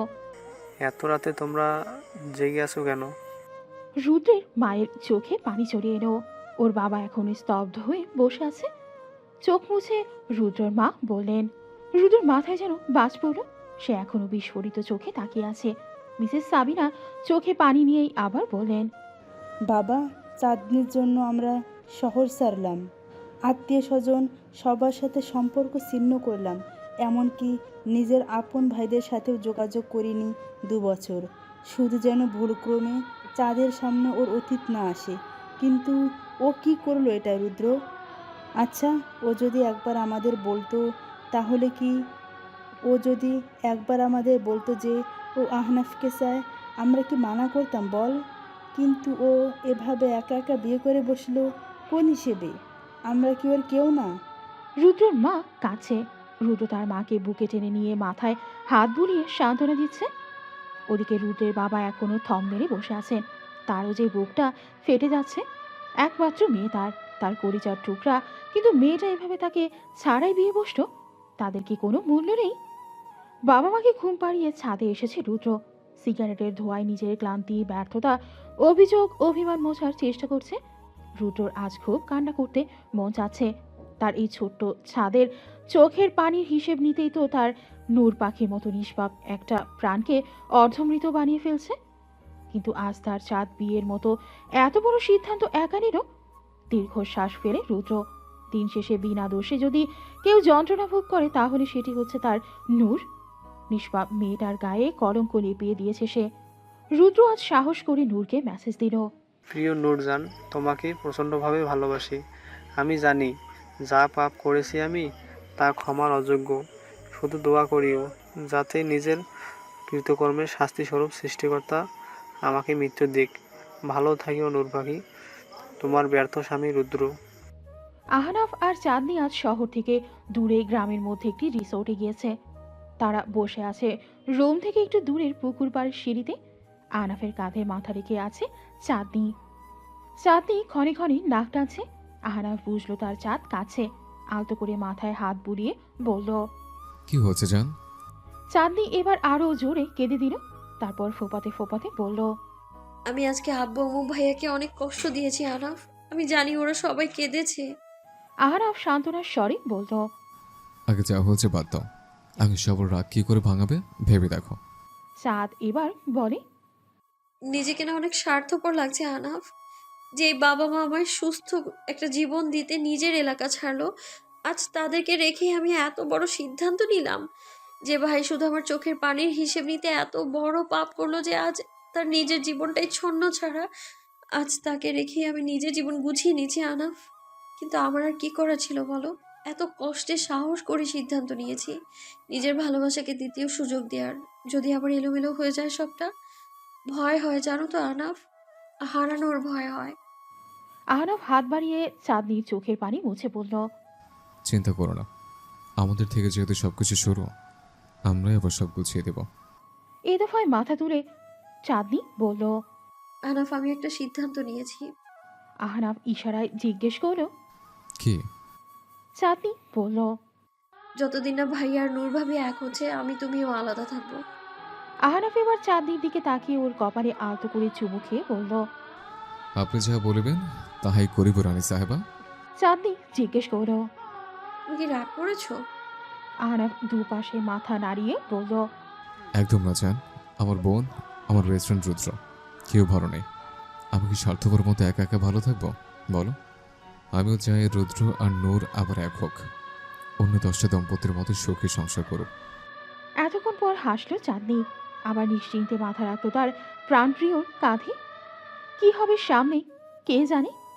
অতিবাহিত হচ্ছে আরো 2 মাস। চাঁদনি পরের দিনই ঢাকা ব্যাক করেছে। সাথে অবশ্য আহনাফও ছিল। দুজনেই চাঁদনির বাবা মায়ের পা ধরে ক্ষমা চেয়েছে। বাবা মায়ের মন কতক্ষণ আর নিজের ঔরসজাত সন্তান থেকে মুখ ফিরিয়ে থাকবে। ক্ষমা করে বুকে টেনে নিয়েছেন। ব্যতিক্রম রুদ্র, বোনকে তার বিবাহিত জীবনের জন্য মন ভরে দোয়া করেও দূরত্ব বাড়িয়েছে ঢের। অবশ্য শুধু চাঁদনি নয়, বাবা মায়ের সাথেও দূরত্ব বেড়েছে বইকি। সে নিজেও যেন একাকিত্বে পিষে মরছে। চারপাশে সবাই কত সুখী, সবাই সবার নিজস্ব জীবন সংসার নিয়ে ব্যস্ত। মাঝে একা হয়ে আছে শুধু রুদ্রই। তাই তো আজকাল বাসায় সে থাকে না। চট্টগ্রামে নতুন চাকরিতে জয়েন করেছে 1.5 মাসেরও। এখানে একটা বয়েজ হোস্টেলে একটা ছোট্ট রুম নিয়ে থাকে। রুমের পাশেই ছোট্ট একটা ব্যালকনি। একা মানুষ সে, যত বড় বাসা নেবে তত বেশি একাকিত্ব কুড়ে খাবে। তার চেয়ে ভালো তারই একটা রুম। রাতে অফিস থেকে ফিরে ব্যালকনিতে বসে সিগারেট টানছিল রুদ্র। ভয়ঙ্কর চেনি স্মোকার সে এখন। পুরো ব্যালকনি ধোঁয়ায় ভরে গেছে। সেদিকে হুঁশ নেই তার। কিছুক্ষণ আগেই ওর বাবা ফোন দিয়েছিল। চাঁদনির বিয়ের অনুষ্ঠান পরশু থেকে শুরু। পারিবারিকভাবে সিদ্ধান্ত নিয়েছে যে আবার বিয়ে দেবে তাদের। এই সুযোগে পুরনো সব আত্মীয় স্বজন আবার এক হবে। বোনের প্রতি শত অভিমান করলেও ভাই হিসেবে বোনের প্রতি দায়িত্ব তো আর অস্বীকার করতে পারে না রুদ্র। যতই হোক বোন যে তার কলিজার টুকরা। চাঁদনির জন্মের পরই রুদ্র তার ছোট ছোট হাতে ওই ছোট্ট পুতুলটাকে নিয়ে খেলেছে, আদর করেছে। চাঁদনির নামটাও যে তারই রাখা। পুরনো স্মৃতি মনে পড়তেই চোখ ভরে এলো তার। কাল অফিস শেষেই রওনা দেবে সে। নিজের ছোট্ট বাচ্চাটার কথাও প্রচণ্ডভাবে মনে পড়ছে রুদ্রর। তার বাচ্চাটাও বড় হয়ে যাচ্ছে, কিন্তু বাবা হয়েও নিজের বাচ্চাটার বড় হওয়া, ওর ছোট ছোট দুষ্টুমি দেখতে পারছে না রুদ্র। কেঁদে দিল রুদ্র। ছেলেদের নাকি কাঁদতে নেই, কিন্তু রুদ্র কাঁদে, প্রতিদিন কাঁদে। প্রতি রাতে যখনই একা থাকে তখনই কাঁদে। পুরুষরাও কাঁদে। রাত 2টা। রুদ্র এসে পৌঁছালো বাসায়। দরজার চাবি তার কাছে আগে থেকেই থাকে, তাই তো সহজেই ঢুকে পড়ল। লিভিং রুমে শুধু একটা ড্রিম লাইট জ্বলছে। চারিদিকে অন্ধকার আর পিন পিন নীরবতা। ক্ষুধা লেগেছে রুদ্রর, কিন্তু টেবিলে ফাঁকা। তার মা মনে হয় ঘুমিয়ে গেছে। জাগাতে মন চাচ্ছে না। খানিক অভিমান হলো রুদ্রর। মা কি জানে না যে সে জার্নিতে কিছু খেতে পারে না? জার্নির আগেও না খেয়ে জার্নি করে সে। চুপচাপ হাজারটা অভিমান মনের মাঝে নিয়ে সোজা নিজের রুমে চলে গেল রুদ্র। রুম জুড়ে ঘুটঘুটে অন্ধকার। জানালার দিকে তাকিয়ে বুঝলো আজ জানালাও লাগানো, ভারী পর্দাও টানা। তাই আজ ল্যাম্প পোস্টের আলো ঘরে ঢুকতে পারছে না। ঘরে বাতি জ্বালিয়ে যেই না পেছনে ঘুরল রুদ্র, তার চোখ যেন কপালে উঠল। ওই যে হিন্দি সিরিয়ালে যেমন হয়, কেউ কোনো বড় সড়ো শখ পেলে কানের কাছে ধিম ধিম তা নানা ধিম ধিম ধিম ধিম তা নানা ধিম ধিম মিউজিক বাজে। রুদ্ররও আজ ঠিক একই অনুভূতি হচ্ছে। আচ্ছা, আজকাল তার কি হ্যালুসিনেশন হচ্ছে? না মানে সে যা দেখছে তা কি সত্যি? ধীর পায়ে এগিয়ে গেল সে বিছানার দিকে। তারপর এক দৃষ্টিতে তাকিয়ে থাকলো বিছানায় ঘুমে মগ্ন দুটো আদুরে বিড়াল ছানার দিকে। একটা বড় বিড়াল ছানা, একটা ছোট্ট বিড়াল ছানা, কিন্তু দুটোকেই বড্ড বেশি আদুরে লাগছে। হ্যালুসিনেশন হোক, এই হ্যালুসিনেশন বা তার এই কল্পনাকে উপভোগ করতে চাই রুদ্র। বিছানায় উঠে বসল রুদ্র। প্রথমে ছোট্ট বিড়াল ছানাটাকে বুকে আঁকড়ে সাবধানে আগলে নিল, খুব সাবধানে, যেন ঘুম না ভাঙে। এরপর ধীরে ধীরে চুমু খেলেও পাক্কা 30 মিনিট আদর করে ছোট্ট বিড়াল ছানাটিকে বিছানায় শুইয়ে দিয়ে গেল বড় বিড়াল ছানাটার দিকে। এবার আর আস্তে ধীরে নয়, দ্রুততার সাথে বড় বিড়াল ছানাটাকে বুকে টেনে নিয়ে পুরো মুখ জুড়ে আদরে চুমুতে ভরিয়ে দিতে লাগলো। এদিকে বড় বিড়াল ছানাটার এসব তীব্র চুমুর ভার সহ্য করতে না পেরে ঘুম আলগা হয়ে আসলো তার। পিটপিট করে চোখ খুলে দেখতে লাগলো তার উন্মাদ পুরুষের পাগলামি। কিভাবে আগলে ধরে রেখেছে পাগলটা। এদিকে রুদ্র বড় বিড়াল ছানাকে জেগে উঠতে দেখে ভয় পেয়ে গেল। এবার কি রেগে যাবে সে? রাগ করে আবার চলে যাবে, নাকি কল্পনায় আবার হারিয়ে যাবে? রুদ্রকে ভয় পেতে দেখে এবার তার বড় বিড়াল ছানা হেসে দিল। এই হাসি পুরো 2.5 বছর পর দেখছে রুদ্র। পুরো 2.5 বছর। এবার আর নিজেকে ধরে রাখতে পারল না সে। ছোট্ট বাচ্চাদের মতো তার প্রাণপ্রিয়া, তার জান, তার একমাত্র স্ত্রী, তার নূরকে জড়িয়ে ধরে চিৎকার করে কেঁদে উঠল। হাউমাউ করে কাছে রুদ্র। আজ যেন আর কোনো কিছুর খেয়াল নেই তার, হুঁশ হারিয়েছে যেন। এদিকে কান্নার প্রচন্ড শব্দে রৌদ্র জেগে উঠল। কাঁচা ঘুম ভাঙায় সেও বাবার সাথে পাল্লা দিয়ে কেঁদে উঠল। নড়তে নড়তে যায় মায়ের পেটে মাথা গুঁজে দিল। আর বেচারি নূর এখনো বুঝে উঠতে পারছে না কি থেকে কি হয়ে গেল। এই বাপ বেটা একসাথে কি শুরু করলো, কোনটাকে রেখে কোনটাকে সামলাবে সে? হতাশ নূর, বড্ড হতাশ সে। তবে এই হতাশা প্রশান্তির। আবার হালকা হেসে হাত বাড়িয়ে আগলে নিল তার জান দুটোকে। সত্যিকার অর্থে আজ রুদ্রর বাসায় সবাই জেগে। এদিকে চাঁদনির রুমে চাঁদনি নামাজে দাঁড়িয়ে ভাই ভাবির সুখী সংসারের জন্য প্রার্থনা করছে। অন্যদিকে রুদ্রর বাবা মাও নামাজে দাঁড়িয়েছে। ছেলে আর নাতির কান্নার শব্দ তাদের কানেও গিয়েছে, তাদের চোখেও পানি এসেছে। তবে এটা কষ্টের নয়, সুখের অশ্রু। তারা ঢের বুঝেছে ছেলের এই কান্না যে আজ সুখের কান্না। দুজনেই শুকরিয়া আদায় করল সৃষ্টিকর্তার কাছে। ভোর 5:30 নামাজ পড়েই হাতে ধোয়া ওঠা চা নিয়ে বারান্দায় এসেছে নূর। বাবা ছেলে এখনো গভীর ঘুমে। কাল সারা রাত দুটো বেশ যন্ত্রণা দিয়েছে। শেষ রাতে ঘুমিয়েছে বাবা ছেলে। এদিকে নূরের চোখে আর ঘুম ধরা দেয়নি। বাবা ছেলেকে আগলে রেখে ভোর হওয়ার অপেক্ষা করেছে। এখন অবশ্য তার যোগা করার সময়, কিন্তু আজ কেন জানি মন চাচ্ছে না।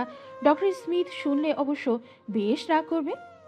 ডক্টর স্মিথ কানাডায় নামকরা মনোবিশেষজ্ঞ। সহজ ভাষায় বলতে গেলে সে বিশ্বের নামকরা পাগলের ডাক্তার। কানাডা যাওয়ার পর পুরো 4 মাস তার কাছেই চিকিৎসারত ছিল নূর। এখনও অবশ্য 6 মাসের কোর্সের 2 মাস বাকি। কিন্তু চাঁদনি আর আহারাফের জোড়াজড়িতে তাকে ফিরতেই হলো। অবশ্য ডক্টর স্মিথও কম জোড়াজুড়ি করেননি। এমন না যে সে রুদ্রকে ক্ষমা করে দিয়েছে, ব্যথা এখনো তাজা আছে। কিন্তু ওই যে সে নিজে একটু শান্তিতে বাঁচতে চায়, শান্তি চায় জীবনে। আর সেই শান্তি যে সে রুদ্রের কাছেই পাবে। রুদ্রকে যতটা সে ভালোবেসেছে, জীবনে কোনোদিনও আর কাউকে সে সেভাবে ভালোবাসতে পারবে কিনা সন্দেহ। হ্যাঁ, সে রুদ্রকে ভালোবাসে, ভয়ঙ্কর ভালোবাসে। কিন্তু রুদ্রকে তো সে আর কোনোদিনও জানতে দেবে না। সে চায় রুদ্র প্রতিটা মুহূর্তে তাকে হারানোর ভয় থাক, প্রতিটা মুহূর্ত। সে চায় না রুদ্রর জীবনে কোনো সস্তা বা অপশনাল পার্সন হয়ে থাকুক। সে ফিরেছে তার সন্তানকে একটা সুন্দর পরিবেশ দিতে।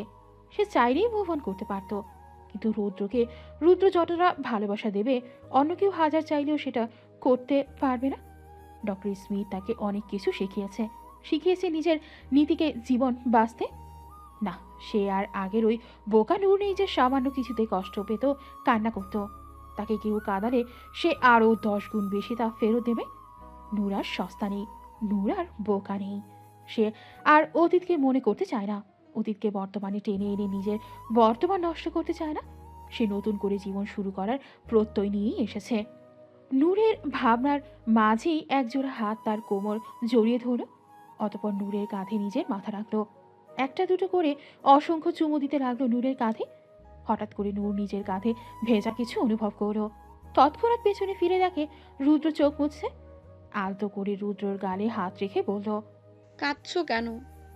এবার রুদ্র নূরকে বুকে টেনে বলল, নূর, আমি না আমার জীবন আবার ফিরে পেয়েছি। রুদ্র আর তোমাকে ছাড়া প্রতিটা সেকেন্ড মৃত্যু সম ছিল। ধন্যবাদ জান আমাকে ক্ষমা করার জন্য। ক্ষমা করেছি কে বলেছে তোমায়? আমি শুধু আমাদের বিয়েটাকে দ্বিতীয় একটা সুযোগ দিয়েছি। এখন তুমি কিভাবে সেই সুযোগ কাজে লাগাবে সেটা তুমি জানো। বলেই নূর বারান্দা থেকে চলে গেল। এদিকে রুদ্র মনে মনে বলল, জান, এবার আর তোমাদের আমি যেতে দিব না। আমার সংসারটাকে আমি আর শেষ হতে দিব না। নিজের শেষ নিঃশ্বাস পর্যন্ত আগলে রাখবো। আর কোনো দিন আমার জন্য চোখের পানি আসবে না, প্রমিস। তারপর বিছানায় যে রৌদ্রের কপালে চুমু বসিয়ে বলল, আমার রুদ্র, আমার ভালোবাসা। খাবার টেবিলে একসাথে বসেইছে সবাই। রুদ্র গলা খিচুড়ি চামচ দিয়ে খাইয়ে দিচ্ছে রৌদ্রকে।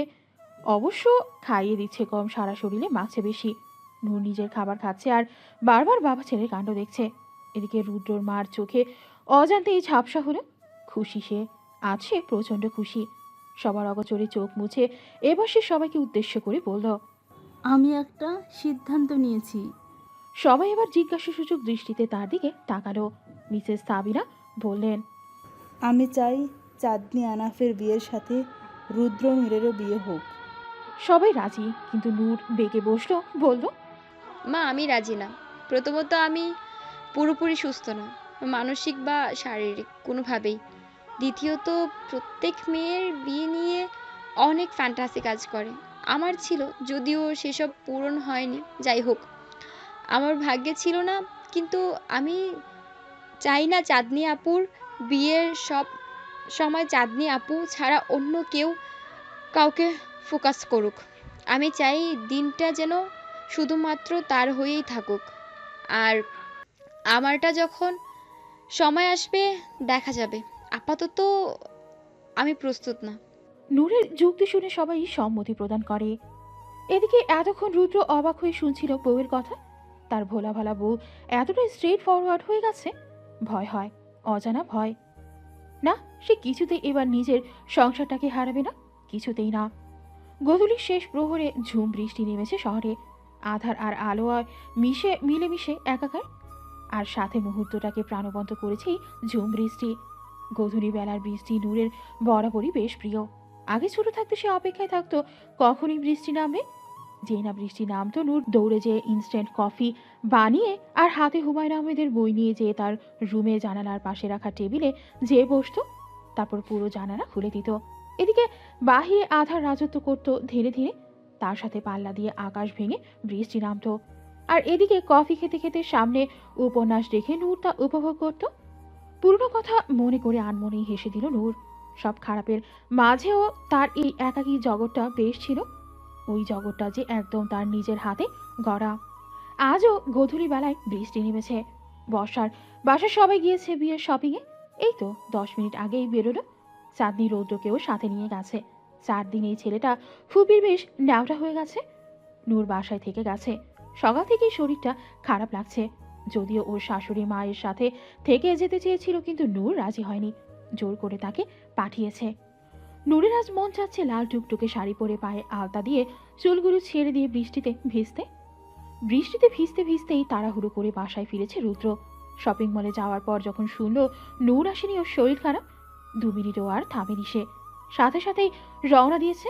নূরের মেন্টাল হেলথ নিয়ে আর রিস্ক নিতে চায় না সে। যদি আবার প্যানিক অ্যাটাক হয়। আবার অ্যাপার্টমেন্টের নিচে আসতেই বুঝলো ইলেকট্রিসিটি নেই। পিলে চমকে উঠল তার। নূর নূর তো অন্ধকারে ভয় পায়। হুশ হারিয়ে 6 তলা পর্যন্ত সিঁড়ি বেয়ে দৌড়ে উঠল রুদ্র। ডুপ্লিকেট চাবি তার কাছেই ছিল। বাসায় ঢুকেই দেখে চারিদিক অন্ধকারে ছেয়ে আছে। ফোনের ফ্ল্যাশ লাইট জ্বালিয়েই দৌড়ে গেল রুমে, কিন্তু রুমও ফাঁকা। পর্যায়ক্রমে ওয়াশরুম, কিচেন সব চেক করলো, না কোথাও নূর নেই। বেশ কয়বার নাম ধরে ডাকলেও কিন্তু সাড়া নেই। ফোনে ডায়াল করতেই ফোন ঘরে বেজে উঠল। এবার রুদ্র ভয় পাচ্ছে, ভীষণ ভয়। কোথায় গেল নূর? শরীর কাঁপছে তার। এখনই বুঝি মাথা ঘুরে পড়ে যাবে। নিজের চুল নিজে টেনে ধরে সোফায় বসে পড়ল। কিন্তু হুট করে চোখ গেলে ওর বাবা মায়ের রুমের দিকে। ভেরানো দরজার সাইড দিয়ে হালকা আলো দেখা যাচ্ছে। রুদ্র ধীরে ধীরে এগিয়ে গেল ও রুমের দিকে। যত এগোচ্ছে ততই একটা সুরেলা কণ্ঠেও নজরুল গীতি তার কানে স্পষ্ট হচ্ছে। দরজা ঠেলে রুমে ঢুকতে রুদ্র দেখল মমদানিতে একটা ছোট্ট মোম পিটপিট করে জ্বলছে। এদিকে সুরেলা কণ্ঠ আরও স্পষ্ট হলো।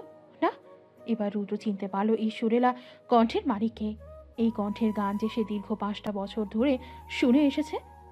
হারানো হীরা নিকুঞ্জ পথে খোয়ায়ে ঝরা ফুল একেলা আমি, তুমি কেন হায় আসিলে হেতায়, সুখের সরগর হইতে নামি, চারিদিকে মরু উড়িছে বেকুল, শুকনো পাতা মলিন ফুলোদয়, বিতাই সেতা হয় তবু আকি জল ছিটায় অবিরল, দিবস জামি এলে অবেলায় পথিক, বেলুম বিদিছে কাটা নাহি পাবে ফুল, কি দিয়ে বরণ করি অচরণ, নিবিছে জীবন স্বামী।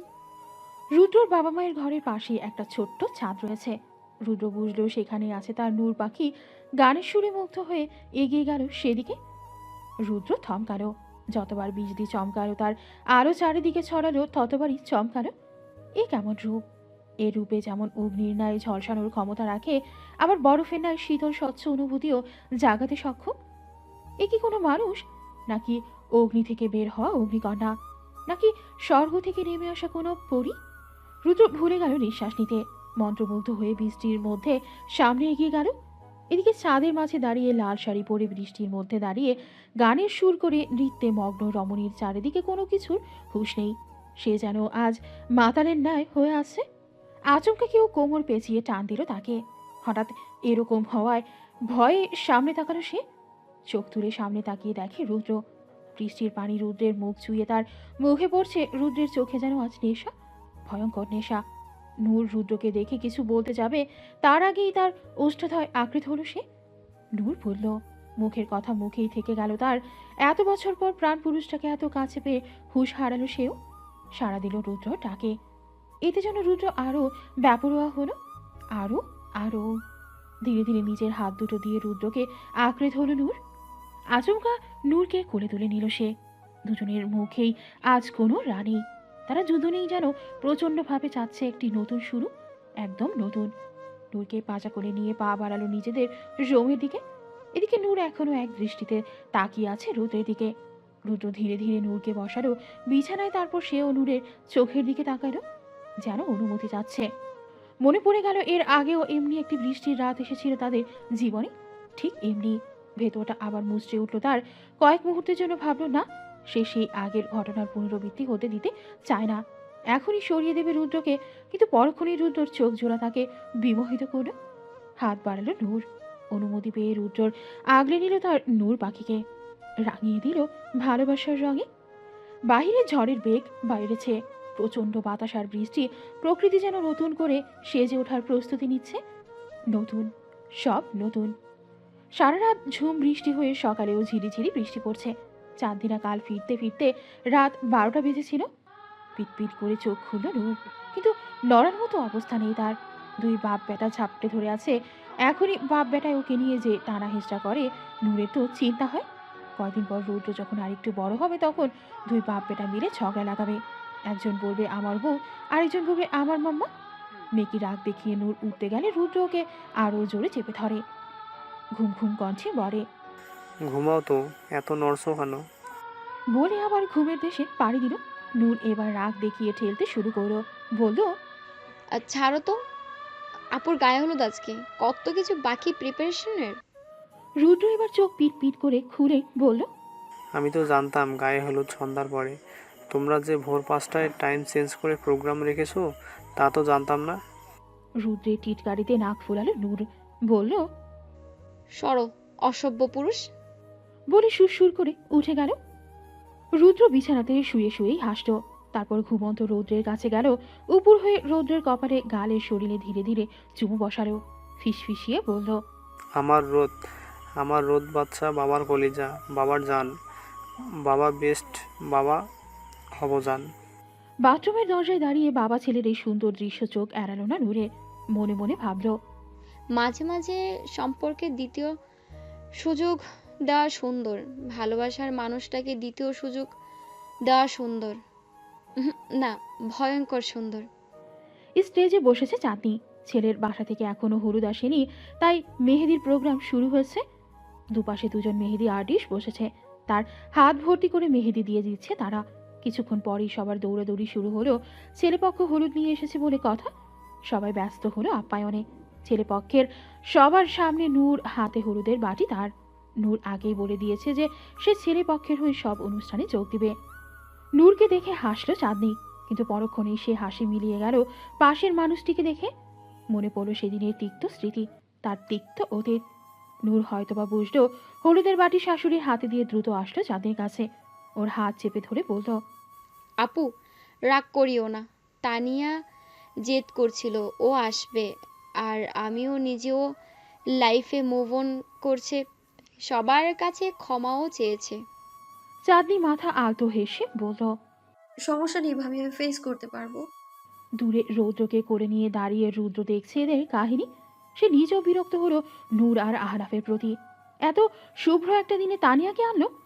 তবে রুদ্র এবার ভুলেও এসব পারিবারিক ঝামেলায় আর নূরকে দোষারোপ করবে না, ভুলেও না।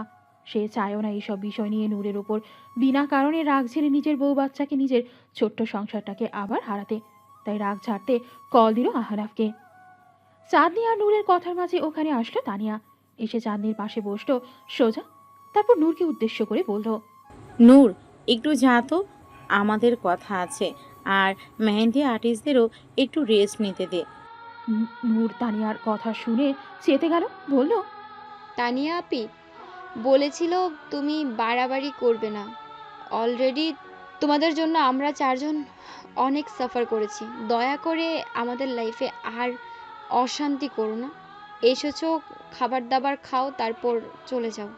তানিয়ার মুখ মলিন হলো, না পেরে এবার চাঁদনিকে বলল, চাঁদনি প্লিজ একটু সময় দে, বিশ্বাস কর আর অশান্তি করতে আসিনি। কালকে সকালে আমার ফ্লাইট, মাত্র 2 দিনের জন্য দেশে এসেছিলাম তোমার আর আহনাফ ভাইয়ের কাছে ক্ষমা চাবো বলে।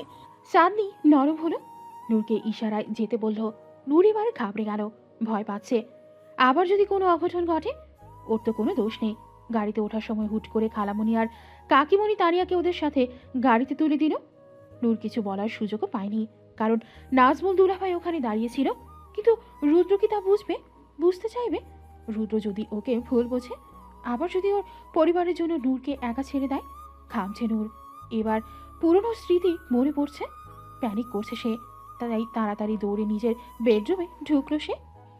এদিকে রুদ্রর একটু আগেই আহনাফের সাথে কথা হলো। আহনাফ নিজেও জানতো না এসব বিষয়ে, জানলে কখনোই যেতে দিত না। তানিয়া ওর হাজবেন্ডের সাথে দেশে এসেছে, যতই হোক নাজমুল ওই বাড়ির একমাত্র জামাই। তানিয়ার জন্য তো আর নাজমুলকে তারা অপমান করতে পারে না। সেজন্য আহনাফ ও তানিয়ার কোনো বিষয়ই নাক গলায়নি। রুদ্রও বুঝল, কিন্তু হুট করে নূরকে রুমে দৌড়ে যেতে দেখে চমকালো সেও নূরের পিছু পিছু গেল। রুমে ঢুকতেই রুদ্র দেখে দেয়ালের এক কোণে বসে নূর ফোপাচ্ছে। চোখ মুখ ভয়ঙ্করভাবে লাল হয়ে আছে, বারবার ফোপাতে ফোপাতে নিজের হাত কামড়াচ্ছে নূর। রুদ্র এগিয়ে গেল সেদিকে, আগলে বুকে টেনে নিতে চাইল নূরকে, কিন্তু নূর ধাক্কা মারে সরিয়ে দিল তাকে। হুশ হারিয়েছে নূর, ভয়ঙ্করভাবে মুখ খারাপ করে গালি দিল রুদ্রকে, বলল, জানোয়ার, কুত্তার বাচ্চা, আবারও দোষ দিতে আসছিস না তুই? আবারও আমাকে কষ্ট দিতে চাচ্ছিস, তাই না? কি বলবি? আমি তানিয়াকে ইচ্ছে করে আনছি তোর বোনের জীবনে, তোর বোনের কষ্ট দিতে? হ্যাঁ, যা আনছি, কি করবি কর। মা, তোকে আর ভয় পাই না। না, আমি, তুই আমাকে ছেড়ে দিলেও আমি কষ্ট পাবো না। যা, তুই যা, সর এখান থেকে, না হলে তোকে আর তোর পুরো পরিবারকে খুন করব। রুদ্র সুবোধ বালকের নাই শূন্য সব বুঝলো, আবার এগিয়ে গেল তার স্ত্রীর পানে, জোর করে টেনে বুকে নিল। নূর ভয়ঙ্কর আচরণ করছে, বারবার কিল ঘুষি দিচ্ছে রুদ্রর বুকে, জোরে জোরে কামড় দিচ্ছে, কামড়ে রক্ত বের হয়ে গেছে। তবুও রুদ্র নির্বিকার, চুপচাপ সহ্য করলো প্রাণপ্রিয়ার দেয়া ব্যথা। একটু পর শান্ত হলো নূর, তবে কেঁদে দিল এবার।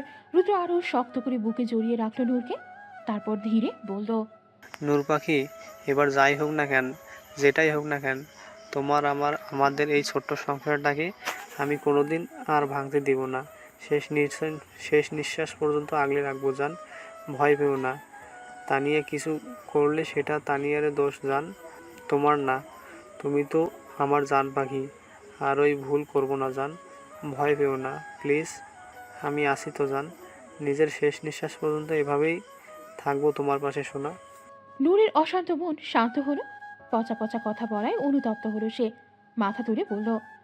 রুদ্র হাসল, তারপর নূরের ফোলা ফোলা গাড়ে টপাটপ চুমু খেলো, হেসে দিল নূর। চাঁদনি শূন্য দৃষ্টিতে তাকিয়ে আছে, আর ওর পাশে বসা তানিয়া আচমকা চাঁদনির হাত দুটো নিজের হাতে নিল। তানিয়া বলল, আমাকে ক্ষমা করবে চাঁদনি, শুধু তোমার আর আহনাফ ভাইয়ের কাছে ক্ষমা চাবো বলে এত দূর থেকে এসেছি। চাঁদনি এখনো নির্বিকার, কি বলবে সে ভাষা পাচ্ছে না। না, চাঁদনি রেগে নেই আজ, তবে সংকোচ হচ্ছে তার, ভীষণ সংকোচ। এই সত্য তো সে কখনো অস্বীকার করতে পারবে না যে আহনাফের প্রথম স্ত্রী তানিয়া। হ্যাঁ, চাঁদনি আহনাফের জীবন থেকে চলে গিয়েছিল। আহনাফ তানিয়া যাতে সুখে সংসার করতে পারে সেটাই দোয়া করেছিল সে। 2 বছর ওই শহরে পা রাখেনি চাঁদনি, যাতে তানিয়া আহনাফের সংসারে তার জন্য অশান্তি তৈরি না হয়। সে তো এটাও জানতো যে সে আহনাফ তানিয়ার ডিভোর্স হয়ে গেছে, কিন্তু আহনাফের ডিভোর্সের পর 6 মাস পর ভাগ্য যে আবার আহনাফকে তার কাছে এনে দিল। ওদের সংসার ভাঙায় তো চাঁদনির কোনো দোষ ছিল না। তবুও চাঁদনির সংকোচ হচ্ছে। তার হবু স্বামী একটা সময় তার সামনে বসে থাকা মেয়েটার স্বামী ছিল। চাঁদনিকে চুপ থাকতে দেখে তানিয়া নিজেই বলা শুরু করলো, তখন 10 বছর বয়স আমার, আর আহনাফ ভাইয়ের 12। খেলতে খেলতে আমার বল রাস্তার মাঝে চলে যায়। আমি বল আনতে গেলে সামনে থেকে একটা মোটরসাইকেল দ্রুত গতিতে ধেয়ে আসে, কিন্তু কিছু হওয়ার আগেই আহনাফ ভাই আমাকে টান মারে। আমার কিছু না হলেও সেদিন আহনাফ ভাইয়ের হাত ভেঙে যায়। অনেক কেঁদেছিলাম সেদিন আমি। চাচিমণি দুষ্টুমি করে তাই আম্মুকে বলেছিল, তোমার মেয়েকে আমি আমার ঘরের বউ করব রে আপা। দেখিছো না আমার ছেলেটার জন্য সেই বিকাল থেকে কাঁদছে। আম্মু হেসে দেয়, সাথে চাচিমণিও। কিন্তু বিষয়টা আমার মনে গেঁথে যায়। দিন যত যায় আমি তত নিজেকে আহনাফ ভাইয়ের বউ কল্পনা করতে শুরু করি। ভাইয়ের ছোটোখাটো কাজ নিজ দায়িত্বে করতে শুরু করি। ভাইয়াও কোনোদিন বাধা দিত না, সব সময় আগলে রাখতো। ভেবেছিলাম ভাইয়াও বুঝি আমাকে ভালোবাসে, কিন্তু বিধিরাম একটা সত্য আমার জীবনটাকে এলোমেলো করে দিল। জানতে পারলাম আহনাফ তোমাকে ভালোবাসে। আমাকে তো সে বোনের নজরে দেখতো, তাই আগলে রাখতো। আমার দুনিয়া পুরো উল্টো হয়ে গেল সেদিন। নিজেকে বোঝাতে পারলাম না, আত্মহত্যার পথ বেছে নিলাম, কিন্তু বেঁচে গেলাম। আমার আত্মহত্যার বিষয়টা আহনাফ ভাই জানতো না। সে বিজনেসের কাজে ঢাকা গিয়েছিল। এরপর আম্মু আমাকে দেশের বাইরে খালেমনির বাসায় পাঠিয়ে দেয়। তোমার আর আহনাফের বিয়ের ঠিক 4 দিন আগে আম্মু আর চাচিমণি আমাকে বাসায় ফিরতে বলে। আমি মম- আমি মানা করে দিই, কিন্তু তারা আমাকে আহনাফ নামক লোক দেখিয়ে বাসায় নিয়ে আসে। তারপর আর কি, পরিকল্পনা অনুযায়ী যা হওয়ার তাই হলো। জোর করে ব্ল্যাকমেল করে তাকে বিয়ে করলাম। জানো তো চাঁদনি, ভেবেছিলাম আহনাফ ভাই মেনে নেবে, কিন্তু মানেনি সে। এরপর শরীরের কাপড় খুলে তাকে কাছে টানতে চেয়েছি, কিন্তু সে ফিরেও তাকায়নি। উল্টো শাস্তিস্বরূপ বেল দিয়ে অমানুষের মতো পিটিয়েছে। আরও কত কি, কিন্তু কোনোদিনও আমাকে কাছে টেনে নেয়নি সে। উল্টো সে সুপরিকল্পিতভাবে স্বেচ্ছায় ভয়ঙ্কর ড্রাগস দিয়ে ধীরে ধীরে নিজেকে নিজেই মৃত্যুর কাছে এগিয়ে নিয়ে যাচ্ছিল। যখন আহনাফ ভাই প্রথমবার স্ট্রোক করলো, তখন ডাক্তারের থেকে সব জানতে পারলাম আমরা। আহনাফ ভাইকে হসপিটালে জ্ঞানহীন অবস্থায় দেখে নিজেকে সেদিন পৃথিবীর সবচেয়ে নোংরা নারী মনে হচ্ছিল, যে শুধুমাত্র নিজের স্বার্থে নিজের ভালোবাসার মানুষটার জীবনটা শেষ করে দিল। শুধু আহনাফ না, নূরের জীবন কষ্টের জন্য দায়ী ছিলাম, কারণ ততদিন নূরের ব্যাপারেও আসল সত্যি জেনেছিলাম। আমি আহনাফদের এক বন্ধুর বউয়ের কাছে যে আমার বান্ধবী ছিল, সেদিন আমি বুঝেছিলাম ভালোবাসা জোর করে হয় না। ভালোবাসার মানে কখনোই নিচের ভালোবাসার মানুষটার সুখ কেড়ে নেওয়া না, বরং তার সুখের কথা ভাবা। ভালোবাসার মানুষটার জন্য নিজের সুখকে ত্যাগ করাই ভালোবাসা। আর সেই জন্যই আমি পরের দিনই ডিভোর্স ফাইল করি। তারপর ডিভোর্স দিয়ে দেশের বাইরে চলে যাই। চাঁদনি এবার বলে, আমি তোমার উপর রেগে নেই তানিয়া আপি, তবে বিশ্বাস করো, আমি সব সময় চেয়েছি তুমি আর আহনাফ সব সময় ভালো থাকো। তানি আবার তাচ্ছিল্য হেসে বলল, আরে ধুর বোকামে, আহনাফ ভাই কোনোদিন আমার ছিলই না। দোষ আমারই, যে আমি তাকে জোর করে নিজের সাথে বাঁধতে চেয়েছিলাম। এইটা ঠিক যে আমাদের বিয়ের পর তুমি আমাদের মাঝে কোনোদিনও আসোনি, কিন্তু কি জানো তো, আহনাফ ভাই আর আমি কোনো দিন আমরা হতেই পারিনি। সেতেও শুরু থেকেই তোমারই ছিল, যার জন্য সে স্বেচ্ছায় জীবন ত্যাগেরও প্রস্তুতি নিচ্ছিল। চাঁদনি চুপ করে তানিয়ার কথা শুনছে। তানিয়া আবারও বলা শুরু করলো, ডিভোর্স দিয়ে অস্ট্রেলিয়ায় খালামণির বাসায় চলে গেলাম আমি। প্রচণ্ড পরিমাণে ডিপ্রেশনে ছিলাম নিজের কৃতকর্মের জন্য। প্রতিটা মুহূর্ত আল্লাহর দোয়া করতাম যাতে আহনাফ ভাই সুস্থ হয়ে যায় আর তোমাকে খুঁজে পায়। দেশে থাকতে লাস্ট 4 মাস আমিও অবশ্য তোমাকে পাগলের মতো খুঁজেছিলাম, যাতে আহনাফ ভাইয়ের কাছে তোমাকে ফিরিয়ে দিতে পারি, যাতে একটু হলেও পাপ মুক্ত হতে পারি, কিন্তু খুঁজে পাইনি তোমাকে। খালামণি আমার এই অবস্থা দেখে আমাকে ওখানে পাশেই বাচ্চাদের ডে কেয়ার সেন্টার স্কুলে নিয়ে চাকরি নিয়ে দেন। এত এত ইনোসেন্ট বাচ্চাদের মাঝে আমিও ধীরে ধীরে নিজেকে সামলাই। তবে তোমার আর আহনাফের জন্য প্রতি রাতে দোয়া ঠিকই করতাম। ওই ডে কেয়ার সেন্টারে নাজমুলের সাথে আমার পরিচয় হলো। ভদ্রলোক আমার চেয়ে 12 বছরের বড়। কার অ্যাক্সিডেন্টে তার স্ত্রী মারা গেছে 5 বছর আগে। ওনার স্ত্রীর আগের ঘরের সন্তান ছিল জেনিফ। জেনিফ স্পেশাল চাইল্ড ছিল। আর নাজমুলের বাসায় আর কেউ না থাকায় প্রতিদিন অফিস যাওয়ার সময় জেনিফকে সে আমাদের ডে কেয়ারে রেখে যেত। ওখানেই পরিচয় ওর সাথে, পরিচয় থেকে প্রেম, আর প্রেম থেকে প্রণয়। জানো তো চাঁদনি, আমি এখন অনেক অনেক হ্যাপি। কারণ কি জানো, আমি নাজমুলকে যতটা ভালোবাসি তার থেকেও হাজার গুণে বেশি সে আমাকে ভালোবাসে। আর আমাদের ভালোবাসার চিহ্ন কিছুদিন পরেই এই পৃথিবীতে আসবে। বলেই চাঁদনির হাতটা টেনে নিজের পেটে রাখলো তানিয়া। বলল, আমার সোনাটার জন্য একটু দোয়া করে দাও না গো। আর ওর এই পাপী মাটাকেও ক্ষমা করো। আবেগে হুঁশ হারিয়েছিলাম, পাপ করেছি, এখনো অনুশোচনায় গুমড়ে মরি। লাল টুকটুকে শাড়িতে সেজেছে চাঁদনি, মাথার ঘোমটা টানা তাকে বসিয়ে রাখা হয়েছে। ঠিক তার সামনেই বসেছে সাদা পাঞ্জাবি পরা আহনাফ। মুখে তার হাসি, সবার মুখে হাসি, তবে মাঝে তাদের মসৃণ কাপড় আর ফুল দিয়ে তৈরি বিশেষ পর্দা। চাঁদনি মাথা নিচু করে ধীর কণ্ঠে বলল। কবুল। আহনাফও উচ্চ স্বরে বলল, কবুল কবুল কবুল। বিয়ে পড়ানো শেষে সবার সামনে উঠে গিয়ে চাঁদনির ঘোমটা আলতো করে উঠিয়ে কপালে উষ্ঠ ঠেকিয়ে কেঁদে দিল আহনাফ। চাঁদনিও যেন আর নিজেকে স্থির রাখতে পারল না, উচ্চস্বরে কেঁদে দিল সে। তবে এই কান্নার সুখের, এই কান্না অপেক্ষার অবসানের। অপেক্ষা পুরো 10টা বছরের অপেক্ষা। রাত প্রায় 1টা বাজে, আহনাফ এখনো লাপাত্তা। এদিকে বিছানায় বসে ঘুমে টুলছে চাঁদনি, রাগে গা কাঁপছে ওর। কি ভরা পূর্ণিমা আজ, এজন্যই আজকের দিনে বিয়ের ডেট নিয়েছিল সে। ভেবেছিল একসাথে দুজনে বসে জ্যোৎস্না বিলাস করবে, কিন্তু হলো আর কই, জনাব যে এখনো লাপাত্তা। রাগে বিয়ের পোশাক পরিয়ে ঘুমিয়ে পড়ল সে। 30 মিনিট পর পাক্কা 10,000 টাকা পকেট থেকে বিসর্জন দিয়ে ঘরে ঢুকলো আহনাফ। চোখ গেল বিছানায় ঘুমিয়ে থাকা লাল পরিটার দিকে। এটা সেই পরি যাকে কাছে পাওয়ার জন্য 10টি বছর অপেক্ষা করেছে, যার জন্য সে স্বেচ্ছায় মৃত্যুকে গ্রহণ করতেও রাজি হয়ে গিয়েছিল। আজ সেই পরিটি তার স্ত্রী রূপে তার ঘরে, তার বিছানায় ছোট্ট বিড়াল ছানার ন্যায় ঘুমিয়ে আছে। আহনাফ ঘড়ি দেখলো, 1টা 30 বাজে। জানে মেয়েটা অনেক ক্লান্ত, সারাদিন অনেক ধকল গিয়েছে তার উপর দিয়ে, মানসিকভাবেও বিপর্যস্ত। কিন্তু এখন আহনাফ মোটেও মানবিক আচরণ দেখাতে রাজি না। চাঁদনির জন্য একটু কষ্ট হচ্ছে, তবে সে 10 বছরের অপেক্ষার পর পাওয়া এই রাত এভাবে নিরামিষ হয়ে থাকতে পারবে না। ভাই রে ভাই, এতটাও ভালো না সে। আহনাফ বিছানার দিকে এগিয়ে গেল, ধীরে ধীরে চাঁদনিকে ডাকলো। চাঁদ যান, ওঠো প্লিজ। কাল ঘুমেও যান, প্রমিস কাল বিরক্ত করবো না। বলতে বলতে আজুরে ছোঁয়া দিতে লাগলো চাঁদনির গালে। চাঁদনি যেন ঘুমের মধ্যে আদুরির স্পর্শে আহ্লাদি হয়ে উঠল, আরও গভীর ঘুমে তলিয়ে গেল। আহনাফ এবার ধৈর্য হারালো, কামড় বসালো চাঁদনির তুলতুলে হাতে। ব্যথায় ধর ফরিয়ে উঠে বসলো চাঁদনি। চোখ ডলতে ডলতে রাগি চোখে তাকালো আহনাফের দিকে। এদিকে আহনাফ মিটিমিটি হাসছে। চাঁদনি রেগে বলল, এই ছেলে সমস্যাটা কি? একদম বিরক্ত করতে আসবে না আমায়, ঘুম ধরেছে। আহনাফ হাসলো আবার, পরনের পাঞ্জাবি ছুঁড়ে মারো মেঝেতে। চাঁদনি যেন বুঝলো, কাঁপা গলায় বলল, এ একদম না। আর কিছু বলতে পারল না সে, শব্দ তার মুখেই থেকে গেল। একটা সময় পর চাঁদনি নিজেও সায় দিল। সায় না দিয়ে কি থাকা যায় নাকি? এত বছরের অপেক্ষা, এত বছরের ভালোবাসা আঁকড়ে ধরল তার আহনাফকে। হ্যাঁ, তার, শুধুই তার। মোমবাতিগুলো প্রায় নিভু নিভু, কিছু তো নিভেও গেছে।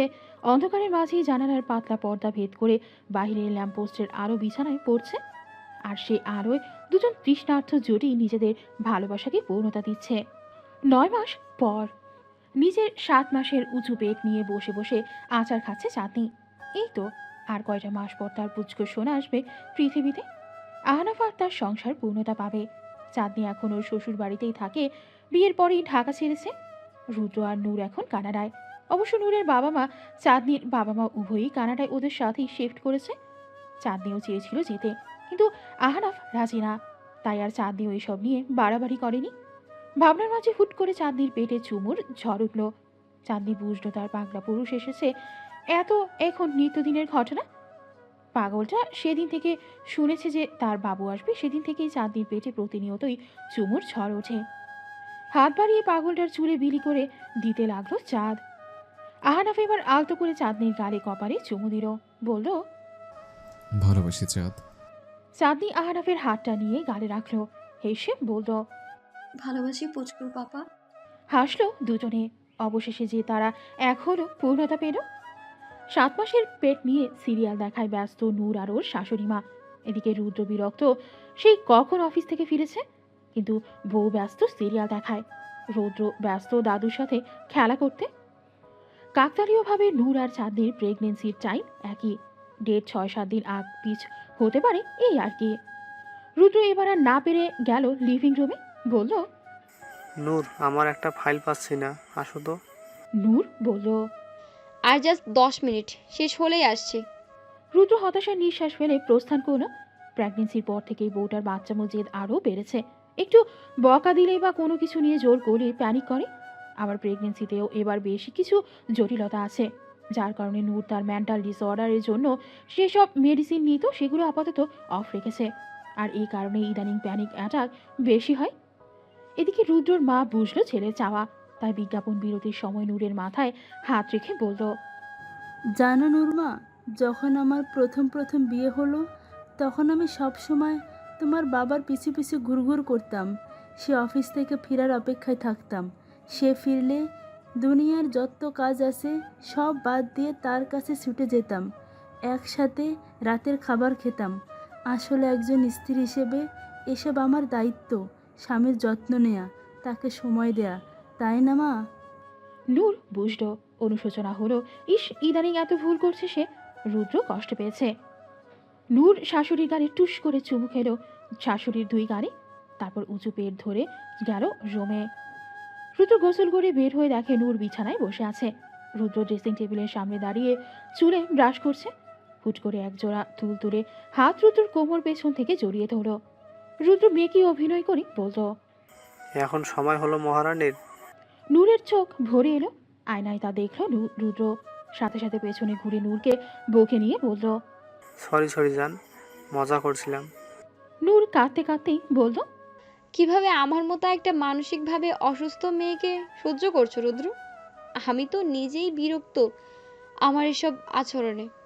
রুদ্র ঠান্ডা কণ্ঠে বলল, তুমি আমার বেঁচে থাকার কারণ নূর, তোমার সাথে থাকতে এই কারণটাই যথেষ্ট নয়? প্রাপ্তির হাসি হাসল নূর, বলল, ভালোবাসি। রুদ্র নূরের চোখের দিকে তাকিয়ে বলল, আমিও ভালোবাসি।